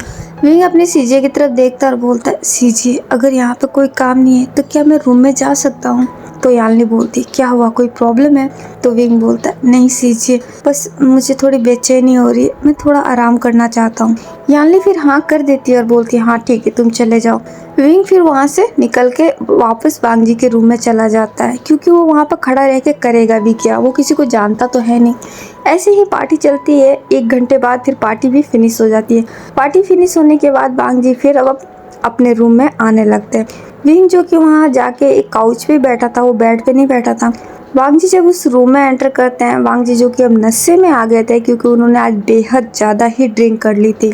वांग जी एक झटके से ही अपने रूम का गेट खोलते हैं। गेट की आवाज़ सुन के विंग पे थोड़ा डर जाता है और उठ के फटाफट खड़ा हो जाता है। वांग जी उस रूम के अंदर एंटर करते हैं। उनके कदम लड़खड़ा रहे थे, वो ठीक से चल नहीं पा रहे थे। वो फिर अंदर आ जाते हैं और विंग की तरफ देखते हैं। विंग वांग जी को देख के बहुत ज़्यादा डर गया है, बहुत घबराने लगता है। वो चुपचाप वहीं पर खड़ा हो जाता है। वांग जी फिर धीरे धीरे करके विंग के पास आ जाते हैं और विंग के सामने आके खड़े हो जाते हैं। विंग जी से महसूस हो गया है कि वांग जी उसके सामने खड़े हैं लेकिन उसकी हिम्मत नहीं हो रही होती कि वो नज़रें उठा के उन्हें देख सके। वांग जी 1 मिनट तक उसके फेस पे देखते हैं और बोलते हैं, तुम मेरे रूम में क्या कर रहे हो? विंग वांग जी की आवाज़ सुन लिया है, उसने बात सुन ली है लेकिन अभी भी वो कुछ नहीं बोल रहा है और ना ही नज़रें ऊपर उठा के देख रहा है। वांग जी को अब थोड़ा गुस्सा आता है और बोलते हैं, क्या तुम्हें सुनाई नहीं दे रहा? मैं तुमसे बात कर रहा हूँ, क्या तुम बहरे हो? विंग फिर अब अपनी नज़रें ऊपर उठाता है और वो वांग जी के फेस पे देखने लगता है। वांग जी जब उसकी आंखों में देखते हैं तो उन्हें और भी बहुत ज़्यादा गुस्सा आ जाता है। वो फिर विंग के बालों को पीछे से पकड़ लेते हैं और बोलते हैं, तुम्हारी हिम्मत कैसी हुई मेरे रूम में आने की? क्या मैंने तुम्हें बोला था कि तुम मेरे रूम में आ सकते हो? विंग जी से बहुत पेन हो रहा होता है। वो फिर वांग जी के हाथ के ऊपर अपना हाथ रखता है और बोलता है, मैं अपनी मर्जी से नहीं आया, मुझे बोला गया था यहाँ आने को। वांग जी विंग की आवाज़ सुन के फिर अपनी पकड़ थोड़ी सी ढीली कर देते हैं, लूज कर देते हैं और फिर वो विंग की तरफ देखते हुए बोलते हैं, अच्छा तो अब तुम मुझे जवाब भी दोगे? विंग जो कि बहुत डर गया है वो फिर वांग जी के फेस पे देख रहा होता है और फिर चुप हो जाता है। वांग जी फिर हंसने लग जाते हैं और बोलते हैं, तुम्हें ऐसा लगता है कि तुम्हारी ये शक्ल जो कि वूजान से मिलती है, इस वजह से तुम मेरी ज़िंदगी में उसकी जगह ले पाओगे? तुम्हें ऐसा लगता है? विंग जो कि हर्ट हो रहा होता है, उसे पेन हो रहा है क्योंकि वांग जी ने उसके बालों को पकड़ रखा है, माना ज़्यादा टाइट नहीं है लेकिन फिर भी पकड़ है, और विंग उस चीज़ से हर्ट हो रहा होता है। वो फिर ना में सिर हिलाता है और बोलता है, नहीं, मैं ऐसा कुछ नहीं चाहता, मैं किसी की जगह नहीं लेना चाहता। तो वांग जी फिर उसके एक झटके से उसको बालों को छोड़ते हैं और बोलते हैं, तुम ऐसा कर भी नहीं सकते, तुम कभी मेरे वूजान की जगह नहीं ले सकते। माना तुम्हारी सूरत उसके जैसी है लेकिन तुम वूजान नहीं हो सकते। मैं तुम्हें कभी एक्सेप्ट नहीं करूँगा, तुम्हें मैं यहाँ से धक्के मार के निकालूंगा, समझ गए तुम? विंग जो कि चुपचाप खड़ा होता है वहीं पे, वो फिर अपने हाथों को अपने बालों के पास ले जाता है जहाँ पे वांग जी ने पकड़ रखा था। वांग जी फिर वापस विंग की तरफ मुड़ जाते हैं और बोलते हैं, तुम कभी ये सोचने की गलती मत करना कि मैं कभी तुम्हें अपनाऊंगा। तुम मेरे वूजान की जगह नहीं ले सकते। तुम्हें मुझसे शादी नहीं करनी चाहिए थी। तुमने बहुत बड़ी गलती की है और तुम्हें अब इसकी सज़ा भी मिलेगी। विंग वांग जी की सारी बातें सुन के बहुत डर रहा होता है और उसे दर्द भी हो रहा होता है, उसे तकलीफ़ हो रही है क्योंकि वो ये सब जानबूझ के तो किया नहीं है, उसमें इसकी क्या गलती है। वो फिर थोड़ा हिम्मत करता है और बोलता है, वांग जी। वांग जी उसके मुंह से अपना नाम सुनते हैं तो फिर वापस उसके पास आते हैं, उसको बहुत ही उसके हाथ को टाइट पकड़ते हैं और बोलते हैं, तुम्हारी हिम्मत कैसे हुई मेरे नाम लेने की? तुम्हारा कोई हक नहीं है मेरे नाम लेने का, तुम मेरा नाम नहीं ले सकते। विंग फिर चुप हो जाता है और कुछ नहीं बोलता। तो वांग जी बोलता है, तुम मेरे रूम से अभी बाहर निकलो, मैं तुम्हें अपने रूम में 1 मिनट के लिए बर्दाश्त नहीं कर सकता। विंग ये सुन के फिर वांग जी के फेस पे देखता है और बोलता है, मुझे यहाँ पे आपकी मॉम ने लाया है, उन्होंने बोला है मुझे यहाँ रहने के लिए। तो वांग जी बोलता है, मुझे किसी की परवाह नहीं, किसी ने भी बोला हो, लेकिन मैं नहीं चाहता कि तुम यहाँ रहो। जब जब मैं तुम्हें देखूंगा मुझे तुम पे बहुत गुस्सा आएगा। मुझे तुमसे नफ़रत है और तुम्हारे इस चेहरे से भी नफ़रत है जो मेरे भूजान के जैसी है। मैं तुमसे बहुत नफ़रत करता हूँ, तुम यहाँ से चले जाओ। वो ऐसा बोल के विंग को थोड़ा सा पुश कर देते हैं। विंग जिसके पैरों में थोड़ा चोट होता है, दर्द होता है, वो फिर लड़खड़ा जाता है और वापस एक टेबल से टकरा जाता है। उसकी जहाँ चोट लगी थी वहाँ पे एक बार फिर से उसे चोट लग जाती है और इस बार उसे ब्लड आ जाता है। वांग जी फिर उसकी तरफ देखते हैं जो कि अब थोड़ा सा वो घुटनों के बल आ गया होता है क्योंकि वो थोड़ा झुका हुआ होता है। वांग जी उसकी तरफ देखते हैं, फिर अपनी नज़रें फेर लेते हैं और बोलते हैं, मेरी बात ध्यान से सुनो, तुम ये मत सोचना कि तुम बाहर जाके मेरी शिकायत करोगे तो फिर मैं डर जाऊंगा। मुझे किसी का डर नहीं है। मेरी मर्जी के अगेंस्ट तुम मेरे पास नहीं आ सकते और ना ही मेरे रूम में आ सकते हो, तुम समझ गए? विंग फिर धीरे से उठ के खड़ा हो जाता है और फिर वापस वांग जी की तरफ देखते हुए बोलता है, ठीक है, मैं यहाँ से चला जाऊँगा, मैं यहाँ पे नहीं आऊँगा, आप जैसा बोलेंगे मैं वैसा ही करूँगा। वो इतना बोल के फिर धीरे धीरे वहाँ से जाने लगता है। उसके पैरों से जो कि थोड़ा सा ब्लड नीचे गिर जाता है क्योंकि उसको चोट गहरी लगी थी। वो फिर एक एक स्टेप करके वहाँ से जाने लगता है। वांग जी फिर वापस विंग की तरफ मुड़ के देखते हैं जो धीरे धीरे चल के जा रहा होता है। वांग जी फिर नीचे फर्श पर देखते हैं जहाँ पे विंग का थोड़ा सा ब्लड नीचे गिरा होता है। वांग जी वो देख के फिर वापस विंग की तरफ देखते हैं और बोलते हैं, रुको। विंग वांग जी की आवाज़ सुन के फिर वहीं पे रुक जाता है। वांग जी फिर उसके पास आते हैं और बोलते हैं, क्या तुम्हें चोट लगी है? विंग फिर नामे सिर हिलाता है और बोलता है, नहीं, मुझे चोट नहीं लगी है। तो वांग जी बोलते हैं, दिखाओ मुझे। विंग फिर नामे सिर हिलाता है और बोलता है, नहीं, मुझे कुछ नहीं हुआ, मैं बिल्कुल ठीक हूँ। वांग जी फिर उसकी बात नहीं मानते और फिर खुद ही नीचे झुक के उसके पैंट को थोड़ा सा ऊपर कर लेते हैं। वो ऊपर करते हैं तो देखते हैं विंग के पैरों के घुटनों के ऊपर थोड़ा चोट आया होता है, वहाँ से ब्लड आ रहा होता है, पूरा वहाँ पर नीला पड़ गया होता है। वांग जी वो देखते हैं तो बोलते हैं, तुम्हें बाहर जाने की कोई ज़रूरत नहीं है, तुम यहाँ बैठ सकते हो। विंग फिर वांग जी के फेस पे देखने लग जाता है। उसे तो कुछ समझ में नहीं आ रहा है। पल में बंदा बोल रहा है बाहर निकलो और पल में बोल रहा है यहाँ बैठ जाओ। विंग जो कि फ्रीज होके वहीं पे खड़ा होके वांग जी की तरफ देख रहा होता है। तो वांग जी बोलते हैं, मुझे पता है तुम बाहर जाके फिर सिंपैथी कार्ड खेलोगे, तुम मेरी फैमिली को ये जताओगे कि मैं तुम्हें टॉर्चर कर रहा हूँ, है ना? विंग फिर नामे सिर हिलाता और बोलता है, नहीं सर, मैं किसी को कुछ भी नहीं बोलूँगा, सच में मैं किसी से कुछ नहीं बोलूँगा। वांग जी फिर उसका हाथ टाइट पकड़ लेते हैं और उसे लाके वापस काउच पे बिठाते हुए बोलते हैं, तो चुपचाप यहीं पे बैठ जाओ, यहाँ से तुम्हें कहीं जाने की ज़रूरत नहीं है। विंग फिर वहाँ चुप करके बैठ जाता है वांग जी वापस अब अपने बेड पे जाके बैठ जाते हैं और बोलते हैं, लेकिन ध्यान रखना, मेरी नज़रों के सामने मत आना। तुम इस रूम में रह सकते हो लेकिन मेरी नज़रों के सामने नहीं रह सकते। तुम है ना, मुझसे दूर ही रहना, मेरे आंखों के सामने मत आना। क्या तुम समझ गए? विंग फिर हाँ कर देता है। वांग जी फिर अपने शूज़ को खोल देते हैं और कोट को भी निकाल के बेड पे फेंक देते हैं और अपने पैरों को ऊपर करके बेड पे लेट जाते हैं, क्योंकि वो नशे में होते हैं। उनका भी सर घूम रहा होता है। विंग वहाँ पे बैठा वांग जी की तरफ देख रहा होता है। वांग जी फिर बेड पे लेट के उसकी तरफ देखते हैं तो विंग फिर अपनी नज़रें वापस नीचे झुका लेता है। वांग जी जो उसे वापस देखने लग जाते हैं तो विंग फिर धीरे से उठ जाता है और वहाँ से एक पिल्लो लेके उनके रूम के बालकनी में चला जाता है। वांग जी ये देख रहे होते हैं लेकिन वो कुछ नहीं बोलते। विंग उस पिल्लो को लेके बालकनी के फर्श पे रख देता है और वहीं पे चुपचाप बैठ जाता है, क्योंकि उसे बहुत पेन हो रहा होता है। वांग जी जब ये देख लेते हैं कि विंग वहाँ से चला गया तो वो फिर अपनी आंखें बंद कर लेते हैं। दूसरी तरफ विंग वहाँ बालकनी में जाके चुपचाप बैठ जाता है, उस पिल्लो को हक कर लेता है और वो फिर रोने लग जाता है, क्योंकि उसे बहुत तकलीफ हो रही होती है। वो वैसे ही वहाँ बैठा रहता है। ऐसे बैठे बैठे काफ़ी देर हो जाता है और विंग को वहाँ बैठे बैठे वैसी पोजीशन में फिर नींद भी आ जाती है और वो ऐसे ही सो भी जाता है। जी ही फिर सुबह हो जाती है। सुबह वांग जी की जब नींद खुलती है वो अपनी आंखें खोलते हैं और उस रूम में देखते हैं। उस रूम में कोई उन्हें नजर नहीं आ रहा होता है। वांग जी फिर उठ के बैठ जाते हैं। उनका सर जो कि बहुत ज्यादा घूम रहा होता है, उन्हें बहुत ही चक्कर आ रहा होता है। वांग जी फिर अपने हाथों को लेते हैं, अपने सर पे रख लेते हैं, क्योंकि उनका सर बहुत घूम रहा होता है। नाइट में उन्होंने ओवर ड्रिंक कर ली होती है। वो फिर काफी देर ऐसे अपने सर को पकड़ के बैठे रहते हैं, फिर अपने हाथ को हटाते हैं और रूम में वापस स्कैन करते हैं। वो विंग को देख रहे होते हैं। उन्हें वहाँ विंग नजर नहीं आता। वांग जी विंग को वहाँ ना पाके फिर याद करने की कोशिश करते हैं, क्या उन्होंने कुछ उससे कहा है, कोई बात की है, क्योंकि वांग जी को नाइट का कुछ याद नहीं होता है।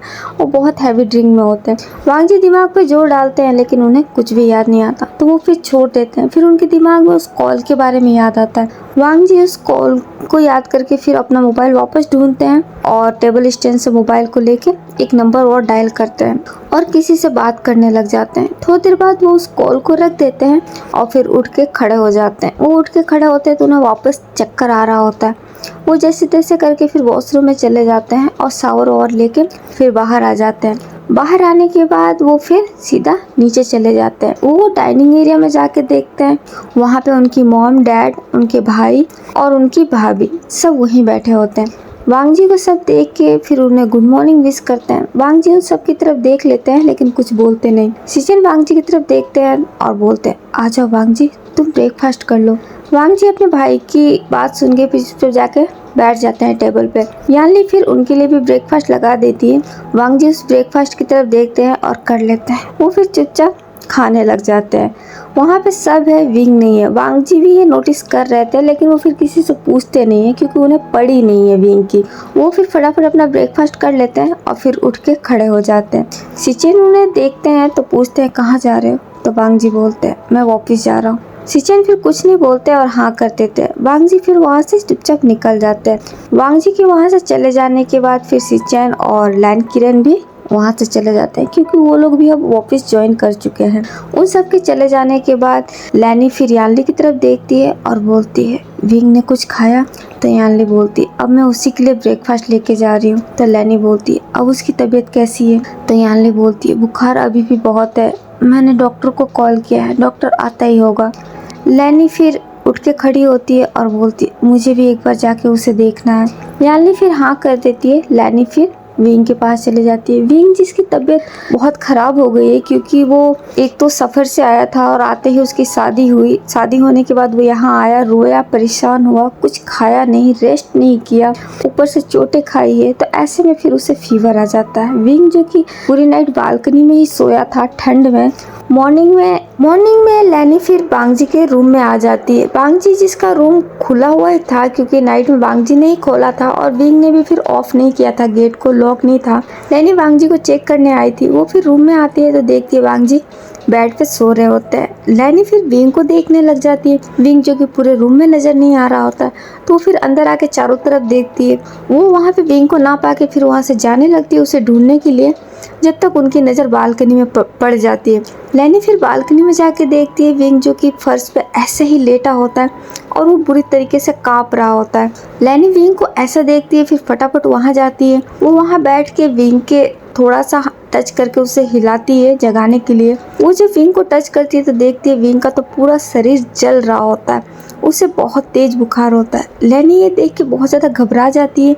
वो फिर विंग को उठाती है। विंग फिर अपनी आंखें खोलता है और लैनी को देख के डर जाता है। लैनी विंग को देखती है और उससे विंग को देख के बहुत ही दया आ रहा होता है। विंग जिसका पूरा चेहरा पीला पड़ गया है क्योंकि उस बच्चे को बिल्कुल रेस्ट नहीं मिला होता है। लैनी उसे ऐसा देखती है, फिर उठाती है और बोलती है, तुम यहाँ क्या कर रहे हो? विंग फिर उनकी तरफ देखता है लेकिन कुछ बोलता नहीं, वो चुप ही रहता है। लैनी फिर खुद समझ जाती है कि हो ना हो वांग जी ने ही कुछ कहा होगा, इसलिए लैनी भी फिर आगे सवाल नहीं करती और विंग को लेके फिर उस रूम से बाहर निकल जाती है। वो बाहर जाती है तो उन्हें यानली भी मिल जाती है। यानली भी जो कि विंग के पास ही आ रही थी। वो फिर विंग को देखती है तो बोलती है, क्या हुआ इसे? लैनी विंग के पास आके देखती है तो वो भी घबरा जाती है। विंग जिसे बहुत तेज फीवर होता है, वो ठीक से खड़ा भी नहीं हो पा रहा होता है। लैनी फिर यानली को देखती है और बोलती है, इसे एक रूम में ले जाओ और इसे रेस्ट कराओ, मैं डॉक्टर को बुलाऊं।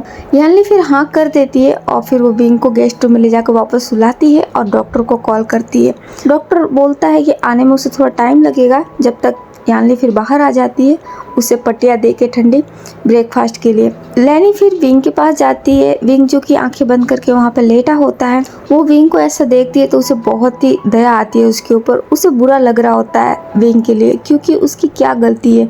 लैनी ये समझ रही है कि इसको इस बेकसूर को ऐसे ही सज़ा मिल रही है, इसीलिए उसे बुरा लग रहा होता है। वो फिर वहाँ जाके विंग के सर पर हाथ रखती है और बोलती है, विंग। विंग धीरे से अपनी आंखें खोलता है, वो लैनी को देखता है। लैनी फिर एक हल्की सी स्माइल करती है और बोलती है, अब तुम कैसा महसूस कर रहे हो? विंग फिर लैनी की तरफ देख के बोल देता है कि वो ठीक है। लैनी समझ गई है कि झूठ बोल रहा है क्योंकि उसका शरीर तो अभी भी तप रहा है। वो फिर विंग को आगे कुछ बोलती जब तक यानली डॉक्टर को लेके वहाँ आ जाती है। डॉक्टर भी विंग को चेक करता है तो यानली बोलती है, क्या हुआ है मेरे भाई को? डॉक्टर फिर यानली की तरफ देखता है और बोलता है, इन्होंने काफ़ी दिनों से कुछ ठीक से खाया नहीं है और ना ही आराम किया है, इसी वजह से इन्हें फीवर है। मैं इन्हें एक इंजेक्शन दे देता हूँ और कुछ मेडिसिन भी। यानली फिर हाँ कर देती है। डॉक्टर फिर विंग को एक इंजेक्शन दे देता है और कुछ मेडिसिन भी यानली को देता है और बोलता है, इन्हें मेडिसिन और रेस्ट टाइम टू टाइम मिलनी चाहिए। यानली फिर हाँ कर देती है। वो डॉक्टर भी फिर वहाँ से चला जाता है। डॉक्टर के चले जाने के बाद यानली फिर विंग को ब्रेकफास्ट कराती है और उसे फिर मेडिसिन देती है। मेडिसिन देने के बाद उसे वापस सुला देती है। दूसरी तरफ वांग जी वहाँ ऑफिस पहुँचते हैं और वो किसी को वापस कॉल करते हैं। वो फिर उस इंसान से बात करते हैं और बोलते हैं, जल्दी जवाब दो। वो इतना बोल के फिर फ़ोन रख देते हैं और फिर वापस अपने काम में लग जाते हैं। 2 घंटे बाद वांग जी के पास एक और कॉल आता है। वांग जी फिर उस कॉल को उठाते हैं और बोलते हैं, पता चला? तो उधर से कोई आदमी बोलता है, यस सर, जिस पैसेंजर का आपने नाम दिया है उसने उस डेट पे फ्लाइट ली है अमेरिका के लिए। वांग जी ये सुन के फिर थोड़ा हैरान होते हैं, शॉक्ड होते हैं और बोलते हैं, क्या सच में? तो आदमी बोलता है, यस सर। वांग जी फिर से रुकते हैं और बोलते हैं, क्या आप ये कंफर्म करके बोल रहे हैं? तो आदमी बोलता है, यस सर, आपने जिस इंसान का नाम लिया है और जो डेट दी है हमें, उस डेट पे इस पैसेंजर ने लिया है, उसने अमेरिका की फ्लाइट ली है। वांग जी फिर उसे थैंक यू बोल देते हैं और कॉल रख देते हैं और फिर वो सोचने लग जाते हैं कि वू जियान ने शादी के एक नाइट पहले अमेरिका के लिए फ़्लाइट क्यों लिया है। वो बहुत ही परेशान हो जाते हैं ये सोच के। वो थोड़ी देर तक बैठे इसी चीज़ के बारे में सोच रहे होते हैं। अब फिर वो वापस एक कॉल करके खुद के लिए भी अमेरिका की एक टिकट बुक कराते हैं। ऐसे ही फिर शाम हो जाता है। अब हमें शाम का सीन दिखाया जाता है। शाम को वांग जी फिर घर आ जाते हैं और वो डिनर टेबल पे बैठे होते हैं। सब लोग वहीं पे होते हैं विंग को छोड़ के। विंग जो कि अभी अपने रूम में रेस्ट कर रहा होता है। जब तक वहाँ पे सिचेन आते हैं। सिचेन वहाँ वांग जी को देखते हैं और बोलते हैं, वांग जी तुम अमेरिका जा रहे हो? सिचेन की बात सुन के सब थोड़े शॉक हो जाते हैं और बोलते हैं, क्या? वांग जी भी फिर सिचेन की तरफ देखते हैं और बोलते हैं, हाँ। तो सिचेन बोलते हैं, क्या मैं जान सकता हूँ क्यों? वांग जी फिर उठ के खड़े हो जाते हैं और बोलते हैं, भाई जरूरी है क्या हर सवाल का जवाब देना। सिचेन फिर वांग जी के पास आ जाते हैं और बोलते हैं, वांग जी मैं तुमसे कभी किसी मामले में सवाल नहीं करता, तुम्हें जो ठीक लगता है तुम करते हो और तुम कर भी सकते हो, मैं तुम्हें रोकूंगा नहीं, लेकिन तुम ऐसे अचानक अमेरिका क्यों जा रहे हो, बस मैं ये जानना चाहता हूँ। वांग जी अपने भाई की तरफ देखते हैं और बोलते हैं, मुझे कुछ काम है। सिचेन जो कि समझ गए हैं कि वांग जी अमेरिका क्यों जाना चाहते हैं, वो फिर उनके मुंह से सुनना चाहते थे, लेकिन वांग जी जब नहीं बोलते तो सिचेन खुद बोलते हैं, तुम्हें ऐसा लगता है कि वूजियान अमेरिका में है। सिचेन की बात सुन के वांग जी फिर उनके फेस पे देखने लग जाते हैं, तो सिचेन बोलता है, ठीक है तुम वहाँ जाना चाहते हो जाओ, मैं तुम्हें रोकूंगा नहीं, लेकिन मैं चाहता हूँ कि विंग को भी अपने साथ ले जाओ। ये सुन के वांग जी फिर शॉक्ड हो जाते हैं और बोलते हैं, क्यों? तो सिचेन बोलते हैं, क्योंकि अब तुम्हारी शादी हो गई है, शादी के बाद तुम अकेले अमेरिका जाओगे तो लोग हमसे सवाल करेंगे, इससे अच्छा होगा कि तुम विंग को अपने साथ ही लेके जाओ। तो वांग जी बोलते हैं, नहीं मैं उसे अपने साथ लेके नहीं जाऊंगा, मैं अकेला जाना चाहता हूँ। तो सिचेन बोलता है, तो फिर तुम अकेले नहीं जा सकते। ये सुन के वांग जी हैरान हो जाते हैं और बोलते हैं, भाई ये आप क्या बोल रहे हैं? तो सिचेन बोलता है, वांग जी अगर तुम चाहते हो अमेरिका जाना तो तुम्हें विंग को अपने साथ लेके जाना होगा, क्योंकि हम तुम्हें अकेले नहीं जाने देंगे। इन दोनों के भाइयों की बात सुन के लैन किरण और लैनी जो कि पूरे हैरान है, उन्हें तो कुछ समझ में नहीं आ रहा होता है। लैनी फिर वांग जी के पास आती है और बोलती है, वांग जी क्या सच में वूजियान अमेरिका में है?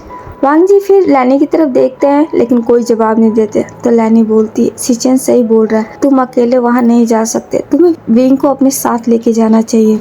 लैन किरण भी सेम यही बात बोलते हैं। वांग जी फिर उन सबकी बात सुन लेते हैं और बोलते हैं, ठीक है मैं उसे अपने साथ ले जाऊंगा। सिचेन ये सुन के फिर एक स्माइल करते हैं और बोलते हैं, ठीक है तो फिर तुम जा सकते हो। वांग जी ये सुन के फिर अपने रूम में चले जाते हैं। वो अपने रूम में जाके फिर अपना मोबाइल फेंक देते हैं, क्योंकि वो विंग को अपने साथ लेके नहीं जाना चाहते थे, लेकिन अभी के लिए उनका अमेरिका जाना बहुत जरूरी है, इसीलिए वो मान भी गए, क्योंकि अभी वो वूजियान को ढूंढना चाहते हैं और उन्हें पता चला है कि वूजियान अमेरिका में है, इसीलिए वांग जी अमेरिका जा रहे हैं। सिचेन फिर वांग जी की टिकट को पहले कैंसिल करा देते हैं, क्योंकि वांग जी ने नेक्स्ट डे मॉर्निंग की ही टिकट ली होती है, लेकिन नेक्स्ट डे विंग नहीं जा सकता। सिचेन को पता है कि विंग बीमार है और वो भी 2 दिन तक तो कोई सफर नहीं कर सकता है, क्योंकि उसे हाई फीवर है, अभी डॉक्टर ने उसे रेस्ट को बोला है। तो फिर सिचेन 2 दिन बाद की ही विंग और वांग जी की दोनों की साथ की टिकट कराते हैं। ये बात सुन के वांग जी बहुत ज़्यादा गुस्सा करते हैं, लेकिन फिर सिचेन उन्हें बता देते हैं कि विंग की तबीयत ठीक नहीं है और ऐसे में वो कहीं सफ़र नहीं कर सकता।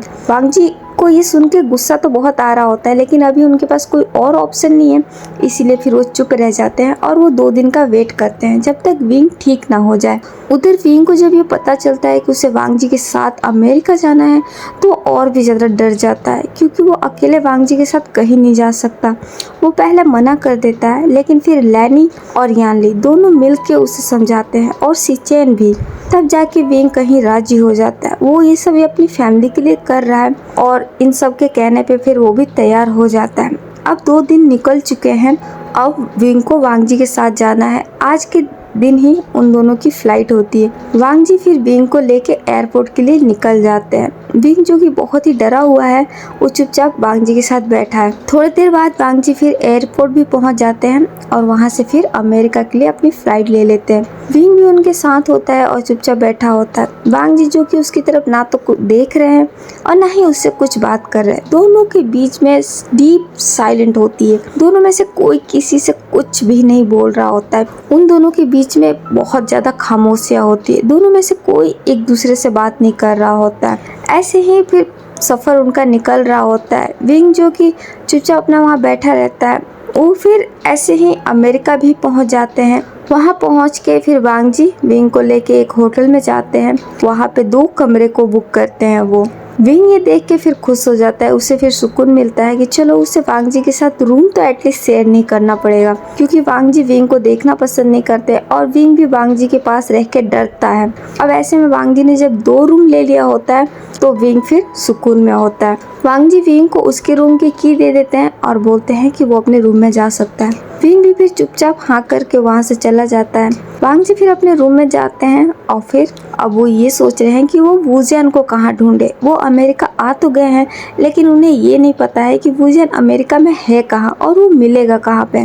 वांग जी फिर इसी सोच में रह जाते हैं कि अब वो क्या करेंगे, आगे वो वूजियन को कैसे ढूंढेंगे। ऐसे ही फिर वो पूरा दिन निकल जाता है। नेक्स्ट डे हो जाता है। नेक्स्ट डे सुबह वांग जी फिर उठ के फटाफट रेडी हो गए, फिर वो बाहर निकल जाते हैं वूजियन को ढूंढने के लिए। उन्हें वूजियन का एड्रेस नहीं मालूम, उन्हें वूजियन को यहाँ पे ढूंढना है। वो अपनी तरफ से पूरी कोशिश कर रहे हैं। यहाँ पे उन्होंने काफ़ी एजेंट को भी हायर कर रखा है। वो काफ़ी लोगों से पूछताछ भी करते हैं, वूजियन की फ़ोटो दिखाते हैं और उसकी खोजबीन करते हैं, लेकिन अभी तक वांग जी को कुछ पता नहीं चलता।